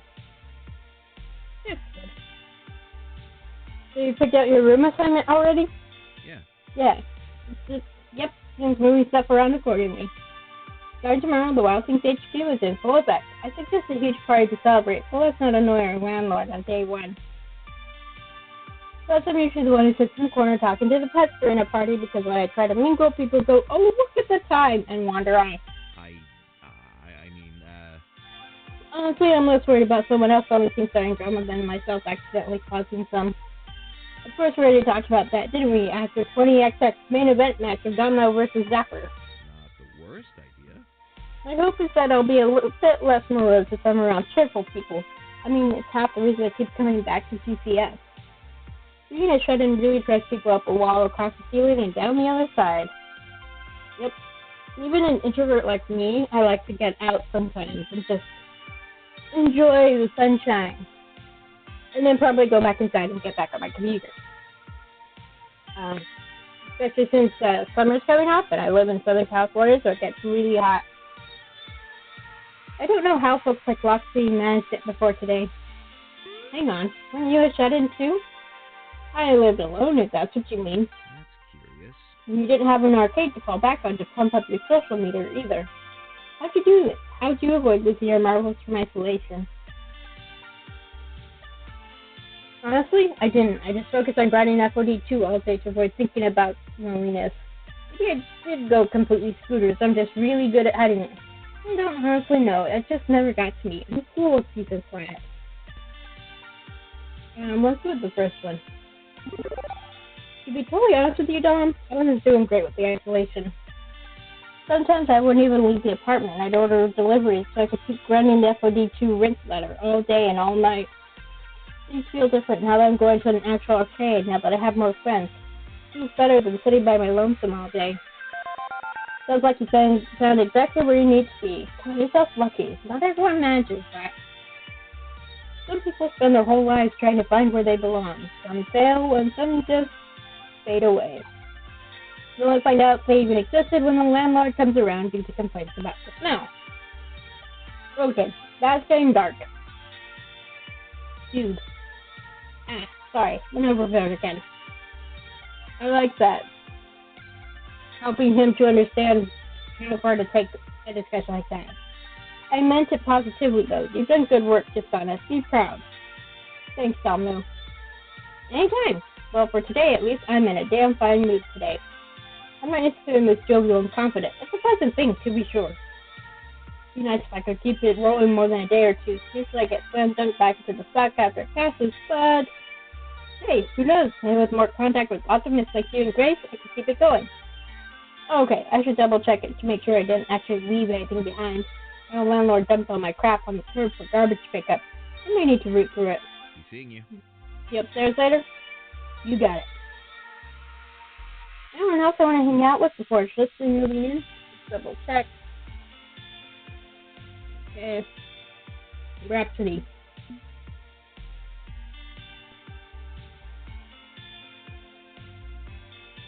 Rhapsody is in the laundromat. Rhapsody's just hanging out in the laundry area upon first glance. But as I approach them, I see Rhapsody watching the movers with an attentive eye, senses glued to the people moving our boxed goods. I had Iris check several moving companies for me, and these ones were the best.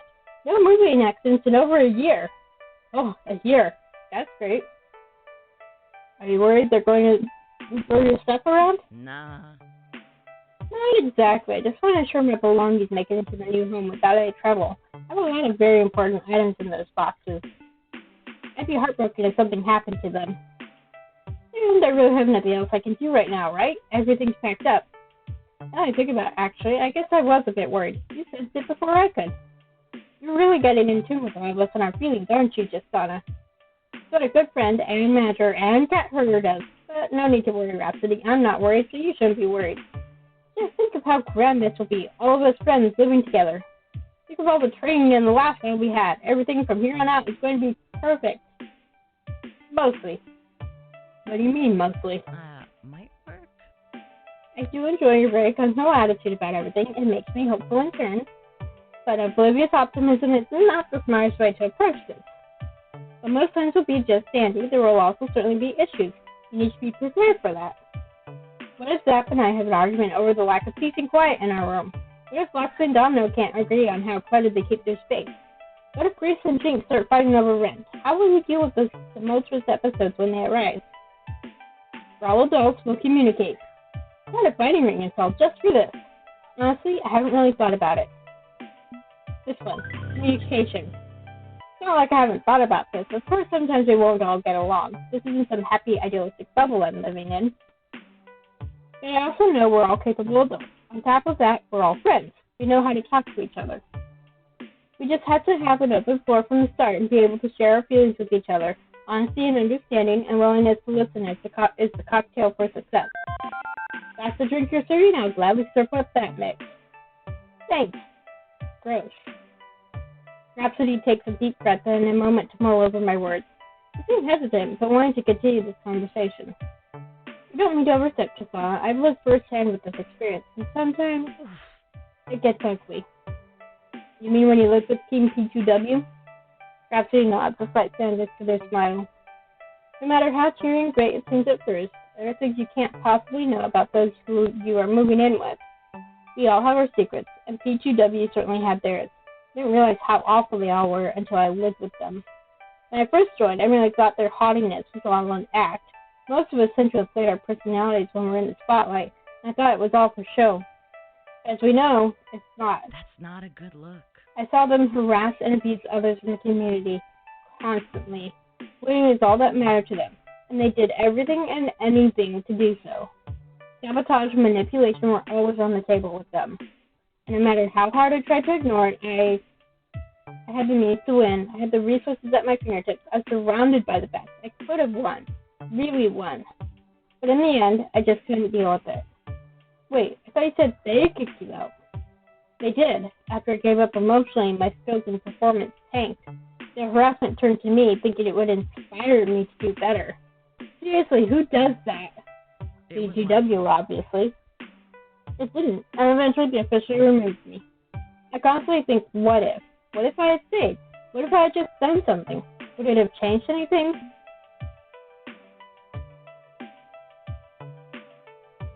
Sure, what if you ended up winning? Those are unreasonable expectations to put on yourself. Nothing you could have done would have changed their attitude. Let's go with this last one. You did what you had to do. I realize that now, but I still carry that guilt. I could have done exactly what I wanted to do.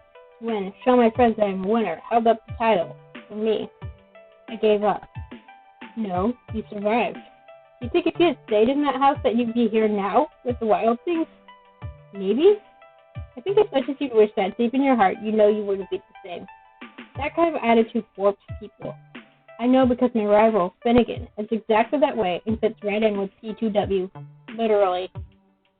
Now, if you had a friendly rival instead of a hostile one, then here you talk about how it being with P2W has changed them. I can remember a time when both of us were newbies in the FOD community. Finnegan was nice to me, and we used to cheer each other on. Then his desire to win became too strong, and he changed. If you had stayed with P2W, you wouldn't be the great friend I know now. I see your point. Yeah, you're right. That makes a lot of sense. More sense than I'd like to admit. Regardless, I'm done dwelling on the past for now. I have new things to focus my energy on. I need to elevate my skills in FOD too. It's not just about your performance. The joys of FOD too is that you always have a partner. Doubles, yes, that's true. I've been singles all my life. I've never tried to achieve greatness in a doubles team. What if we switch it up? This new game brings new challenges. Maybe if I can't do it alone, I can reach success with a friend. You're not alone, Rhapsody. Our success is your success. We'll all work together to win. And I promise we won't be a reflection of your experience at P2W's team house. That's relief. I'm glad to not have that stress. Yeah, that's the spirit. You won't need to escape from us. Once we all turn to zombies, then you should run. Definitely run. Right? I like to keep my brain. Yes, it's a very good brain.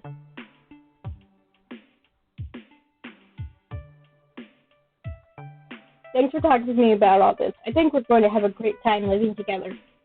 I think so too. After these eyes dart away from me and return to the movers. Oh, that's my casting equipment in that box. Just on it. Oh, that's my casting equipment in that box, just Jonah. Need to make sure this gets up to the apartment without any hitches. Not understanding as Rhapsody jumps up and helps the movers with the doors. If I can grab my conversation with Rhapsody, sure, there will be tough times ahead. And all of us working together should be able to conquer anything before us. I trust in this team. Trust in us. Speaking of us, I should see what the rest of us are up to right now. Hang on, the sun's already gone down. Why the heck haven't we moved in yet? Instead we're burning daylight, but we're fresh out. Beep beep, just saw you have an incoming message from Jinx. Hey there, Jean's trying to get our arcade game working and running into problems. Any idea how to boot a custom arcade PC? Real mess up here right now. RN. Huh, it's just a PC and a fancy wooden box? I thought arcade games were all specialized hardware. Retro games, yes. Modern ones tend to use off-the-shelf components. Want me to reply to her? Oh wait, I've got another message for you, this time from Grace. I could use the hand moving my game collection. Could you take the subway to the 23rd Street station? Moving these boxes myself is proving difficult. I don't think I can leave either of them hanging. Rhapsody could easily get an FOD2 machine going. They're a computer type person like you. I'm sure Loxley would be more than happy to carry some boxes for Grace. So who should I send where? So we talked to Grace. So now we're going to talk to Jinx. And there's a reason that I picked that I'm going that. Iris, contact Loxley and give him Grace's location. I'd like us to get moved in ASAP. This arcade game for some new block. I want to take care of it. Sounds good. Sure thing, Justana. Grace and Loxley will be back by the time you're ready. With that settled, I head up to the elevator to join Jean and Jinx's literal homemaking efforts. Yeah, there's a reason that I decided I wanted to talk to Jinx at this point and Grace earlier. So the other way around. You're still missing out on some stuff. Like you find out how Grace ended up at Good Clean Fun, because it is a bit of a subway ride. It's my first time seeing Jinx's apartment, also known as half of the Wild Things headquarters. So there's a steering wheel on the wall, and this looks like a thing for a cat. Television set, bunch of doors. I think a little pink for Jinx, but this is actually quite nicely decorated. It's a bit messy due to open boxes and packages everywhere. Including the various components of one disassembled FOD2 arcade game. Just thought, my savior, please help me make this weird game contraption work properly. I think I've got a handle on physical assembly. I'm a whiz with an Allen wrench, but the computer is another matter. Sure enough, the game's chunky old monitor is sitting on Jinx's coffee table with what looks like an industrial computer case tower next to it. No fancy water cooling or sweet glass windows, just a metal box to jam PC components into. And it's showing a blue screen of death. A very familiar one. Wait, FOD2 runs on vaporware for workers? I thought I was the only weirdo running that dinosaur of an operating system. Cheap as hell, yeah? As long as it runs reliably in an arcade, they won't spend 1 penny more than they have to. So, think you can work your magic on this thing? I'll finish getting the cabinet assembled while you tinker. With a shrug, I take out my USB keyboard and jack in to give it the old 3-finger salute and reboot the box. Meaning hitting Control-Alt-Delete, in case people are curious. I sit on her couch with the keys in my lap, going through the process to figure out where the custom device drivers are stored, etc. Doesn't take up much of my mental time, sure, so I could chat while working. Sorry about that. Jim wanted to surprise you all with a completely finished team headquarters, but it took longer than expected. It's cool. I'll have this running soon. It's simple enough. Good. While you're doing that, I'll take this time to relax some. Big fan of relaxation time. Stress of getting this ready has worn on me.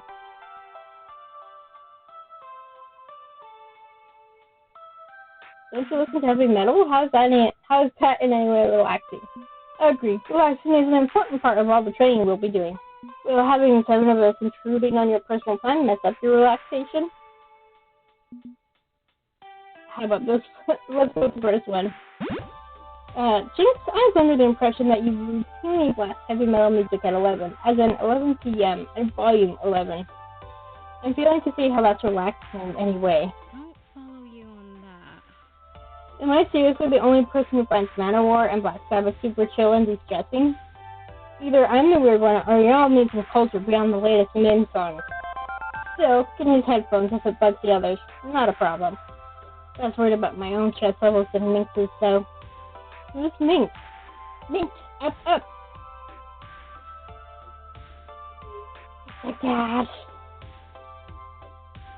At our cue, a flurry blur leaps out of the shadows, landing neatly on Jinx's shoulder.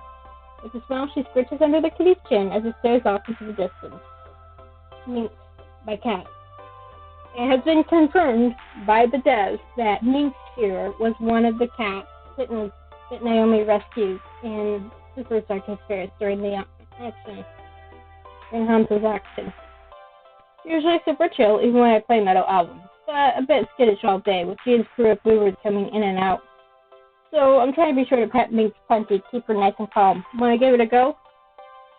Oh, really, this is no question. I'm gonna pet the cat. As a loyal citizen of the internet, I feel a burning need to pay tribute to that most memorable of animals, the cat. Her fur is silky to the touch, and that black foot shines ever so slightly when ruffled. Aww, it's so cute and fluffy. Although Minx barely responds to the petting, not even looking at me as I pet away dutifully. I glance aside, trying to see what the cat is staring at so intently. Why is your cat gazing directly through the fourth wall of your apartment? You know, she gets that way sometimes. They say cats can see dead people.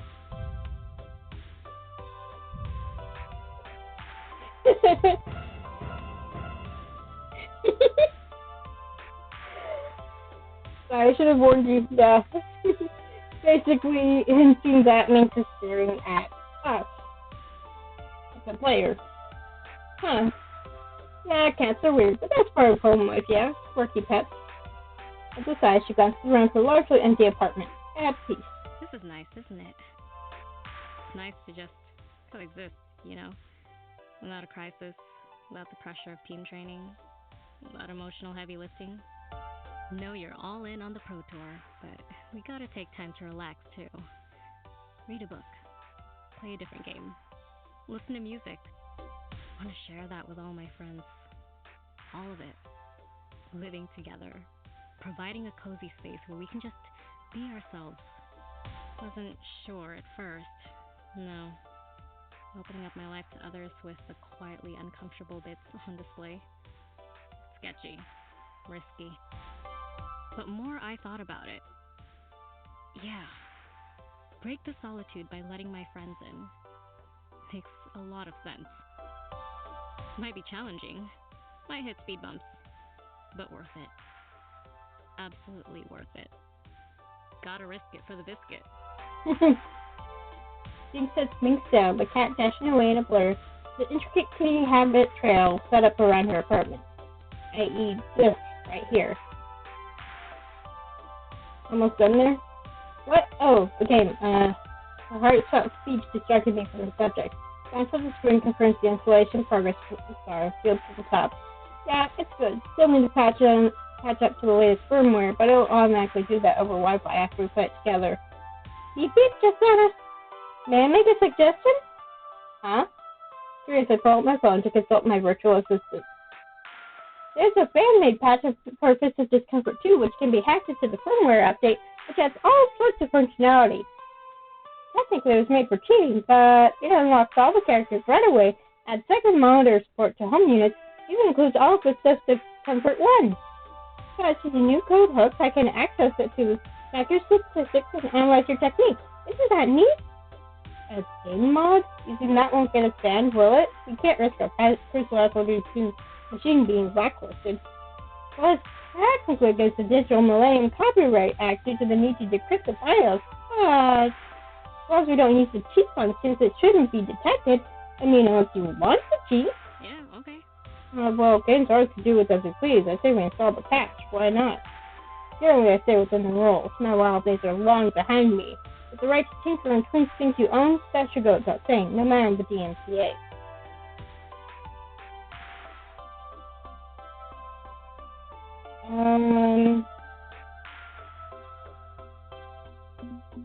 Okay.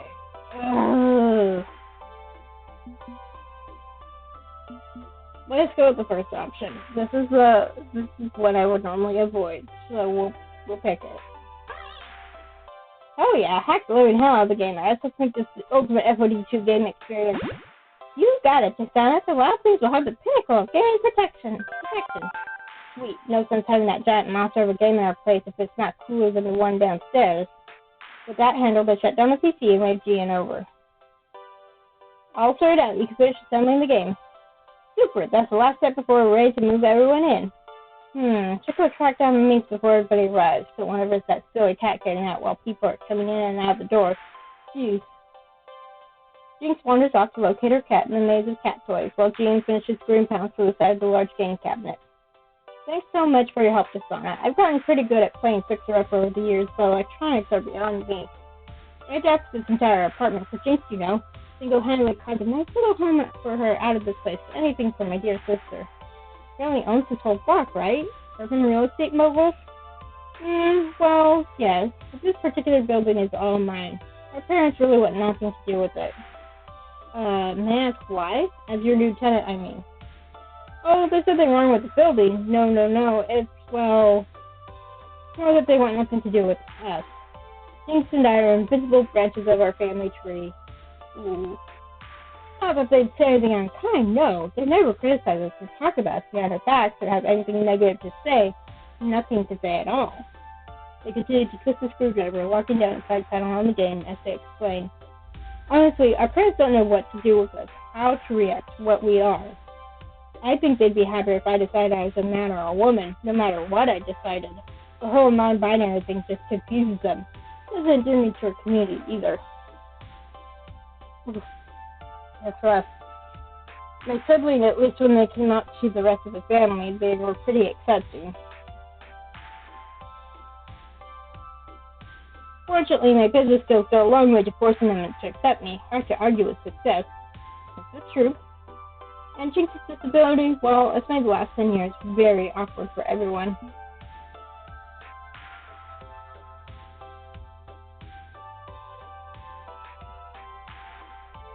Why specifically are the last 10 years awkward for your family? Hang on, why would Jinx's disability only be awkward for the last 10 years? You think this would be something they'd have to deal with since birth? Parents need to advocate for their kids no matter what. It's complicated, afraid. She didn't tell you? The thing is just that Jinx feels that she doesn't need her sibling talking behind her back. Right. Almost done here, sis. Almost done. The sharp look Jinx tosses my way suggests I hit a real nerve there, even if I'm not entirely sure why. I know why, of course, but I'm not going to say it. I don't know if it's actually going to come up in game. I will leave it for people to find out for themselves. So, we good? Can we have our housewarming party yet? I'd prefer to clean up a bit first, really make the place presentable. Been at this all day and night, never going to be perfect, so just roll with it. Then I guess we just roll with it. Okay, party time! Woohoo!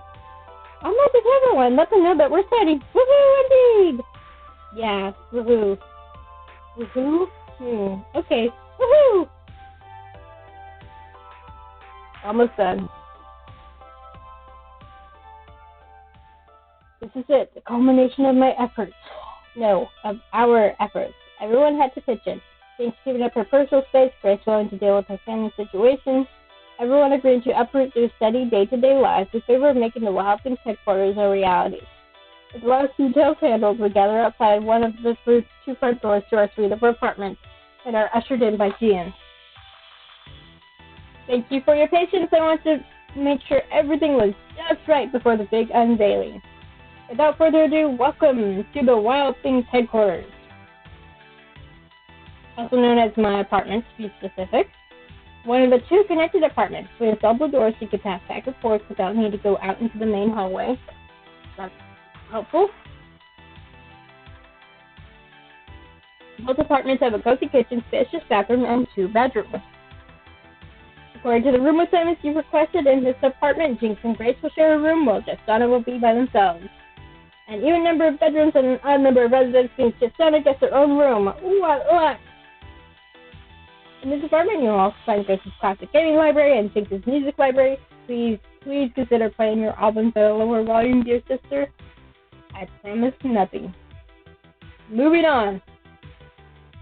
The second apartment is where we've assembled your shiny new FOD2 game. Here you'll also find Rhapsody's streaming rig and a kitchen fully stocked with your favorite snacks. But please eat something other than pizza, bagels, and nachos. We installed a stove for a reason. Let's go back to the first game. Dapper and Rhapsody will be sharing one of the bedrooms. Assuming I'm not out partying all night long, of course. I want to fully even use the room. I'll be pulling a lot of all-nighters editing FOD2 strategy videos. And the other bedroom will be occupied by Domino and Loxley. You will get bunk beds. Bunk beds are awesome, but I'll take the lower bunk. Heights make me nauseated. Alas, they are but singletons. But regardless, I swear that we shall bond as roomies and brothers, my good fellow. And that's everything. Rent is due on the first of the month sharp. Fortunately, your sponsor is putting the bill. Any questions? Just one. Yeah. Who's gonna play the very first round of FOD2 in this sweet new cast? Are you calling dibs? Oh, heck no. Just check if anybody else is calling dibs. And if not, I think I've got a cool idea. Dapper steps back and nudges both Jinx and Grace to step forward. I say we have a battle for hygiene officer of the Wild Things headquarters. That means Jinx and Grace teaming up against Justana. What? Accepted. Great. Losing team has to clean our apartments for a week. There's some stakes now? Oh dear.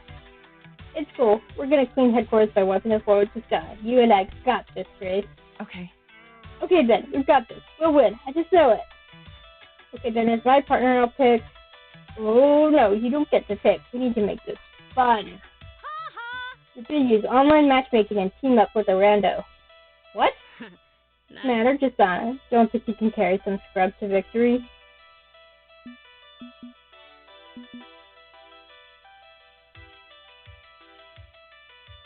Your team cat herder doesn't back down from a fight. Let's do this. You think a little disadvantage scares me? As your resident coach, manager, and cat herder, I'm not backing down from any challenge.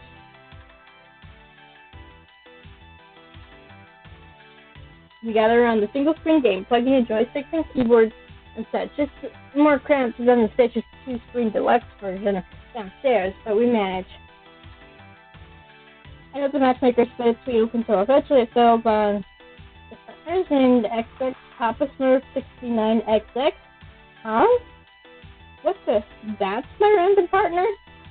Silly name, but so what? No, I know the handle. That's not just some rando. That's Finnegan's Smurf account. Smurf account? An alternate fake game handle you play under when you want to fight without anyone knowing who you really are. And the name of the Smurf account changes depending on the gender you pick for your rival. What the hell is Finnegan doing playing on that old Smurf account? He's a big-time P2W competitor now. If you don't want to play with someone you don't like, we could cancel the match and try again. No, let's see how this plays out. I'm too curious to stop now. Okay, if you insist. Okay, here we go. Loser scrubs toilets for a week. We torch on the line, and my rival for some reason ended up having my back. I line my fingers on the keys and get ready to fight.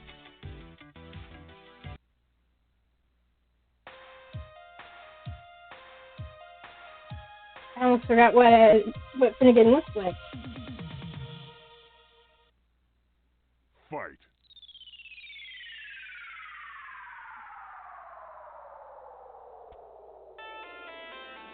Okay, so this is Grace. So she's going to defend. So let's, see my notes. So if she defends, we're going to want to settle.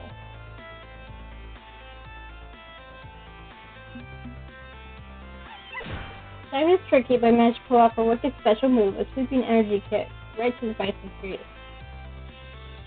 You're a special beast to defend. You earn 140 points. Score now 140-0. This is Jinx. she's more likely to attack. But she could also special because she's steady. But let's go with defense, just because. Your defense beats their attack. You are 130 points. We're now 270 to 0. So...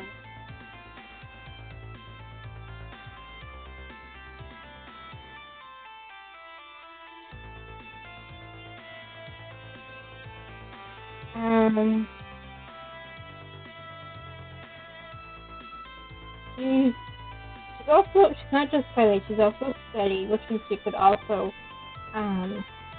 special.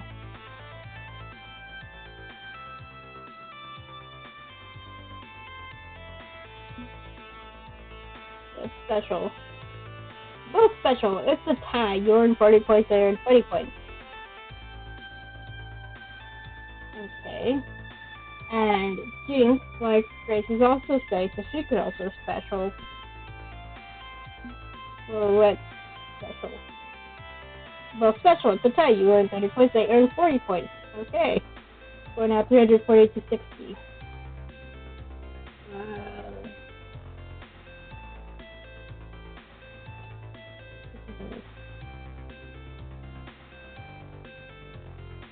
So, let's special again. The time is tricky by match to pull off a wicked special move, a sweeping energy kick right to the base of Grace. The special beats to defend, you earn 160 points. Score now 500 to 60. Okay, so now it's kind of even odds that Jinx will attack or special.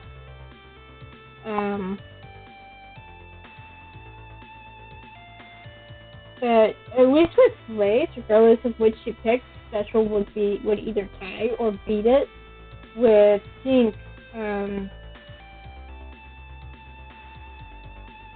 I think attacking would be the best bet, because even if Jinx also attacks, it'll be a tie. Your attack beats their special, you earn 130 points. Going out 630 to 60. Oh man, I feel so bad that I'm kind of wiping the floor with them.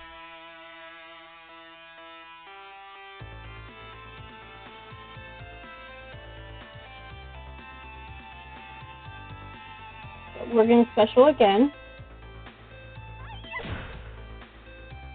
The timing is tricky by mash pull for wicked special move, a sweeping energy kick right to the face of Grace. The special beats their defend, you earn 170 points. We're now 800 to 60. Oh. That's ultimate because neither of us have ultimated. So, you counter your opponent's ultimate with your own. You earn 200 points. We're now 1,000 to 60. Ooh. You win. Victory. Your team score 1,000. Opponent scored 60.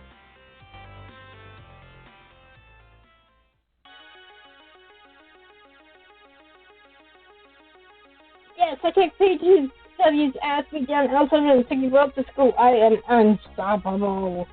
Yes, you're cool. You're badass. You get it. No need to be a sore winner. Right. Good game, you two. Well fought. I seriously just act like a colossal tool in front of my teammates? Where did that come from? I'm just glad I could enjoy a game with my friends. That's what I'm looking forward to most now that we're all together. Being able to share something we love more so than ever before. Okay, I'm excited. I'm reached this. Let's keep going. Keep going. How about a battle between a partner and one of my journeys? Domino and Loxley against Zapper and Rhapsody. Indeed. Domino, we ride to battle as one. Ho-ho and all that crap. You know I'm always down. Rhapsody, you ready? You bet. I've got some new techniques I want to try out. With the team forming around their new game, everyone eager to have a turn. They'll be playing long into the night, no doubt. I don't remember when any time. Besides, something odd about that battle, which I may want to look into. Call up Finnegan and that's why I was playing with the fake account. Not interested in talking to Finnegan. Let's just hang out with the team more. Oh, we're gonna call him. Guess I'm thinking about Finnegan using his old Smurf account during that battle. Doesn't make sense that he would do this. Something fishy is totally going on. Pulling out my phone, I tap past Iris and into my contacts to give Finnegan a ring. You're welcome. What? What are you going on about? For the win. You're welcome. You know it was me. It was all me that brought us victory, my sweet moves, and my quick thinking, and my plays. You're just lucky I was on my Smurf account during that battle, so your teammates don't have to see your rival getting those W's for you. Yeah, about that. What's up? Can a monarch not go among peasants from time to time? How else am I supposed to see what tactics the common folk are using? That's why you're doing it. No one else would have caught it, but I did. A slight hesitation in his voice. You don't think I can't see through your lies by now? Be honest with me, Finnegan. You're big time P2W now, right? I'm sure you signed a contract restricting you to only playing on your official P2W handle. Have to maintain that celebrity status at all times. So why dip back to your old Smurf account? Listen, I don't expect you to come even close to understanding the pressure surrounding me right now. Any normal human would snap. She's always watching me. I never get a break. Sometimes I just need a break. She says she wants to support my dreams, but that seems to translate into constant pressure. There's a small pause in the tone. But I am no mortal. You merely saw me falter for a moment, and it won't happen again. In fact, like right now, this conversation is over. And Finnegan hangs up on me. That's not the worst conversation I've had with him. It sounds like it did seem odd. I can't believe I'm thinking this, but I hope everything is okay. I let the thoughts leave me as I focus on something more important. The friends in front of me. I rejoin join them in celebration.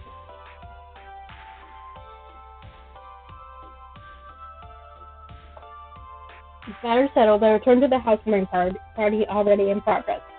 And the house is warm indeed. Warm feelings and good tidings all around. When my sponsor suggested this idea of building a team house, it felt to me like the next logical step going from amateur to pro. Get a team together, get sponsored, get a house, fight in tournaments, qualify for the Pro Tour, win the Pro Tour, hoist the trophy, and then immortality. Every single step along the path being a hard, granite slab you smash down into the ground to pave the way to victory. But there's more to this new home than just a stepping stone. This recall that fight was about more than who won or lost. It's about us, making something all of us can share together. Win or lose, champion or failure, we've built something today. I hope it lasts a long, long time. Best days are ahead of us. 3 days later. Okay, who replaced the desktop wallpaper on my computer with a photo montage of scary clowns? It's not funny. It is funny. What happened to my lucky socks? They were right here. I need them. I need my lucky socks. Oh, please. Someone left the door open, and now Minx is lost in the building. And that someone better find her, or that someone is gonna get an ass whooping. I wonder who got that Minx out. Loxley, I swear to R and Jesus, if you don't stop humming that song under your breath, I'm gonna tear out your throat and feed it to you. The best days are ahead of us. Honest.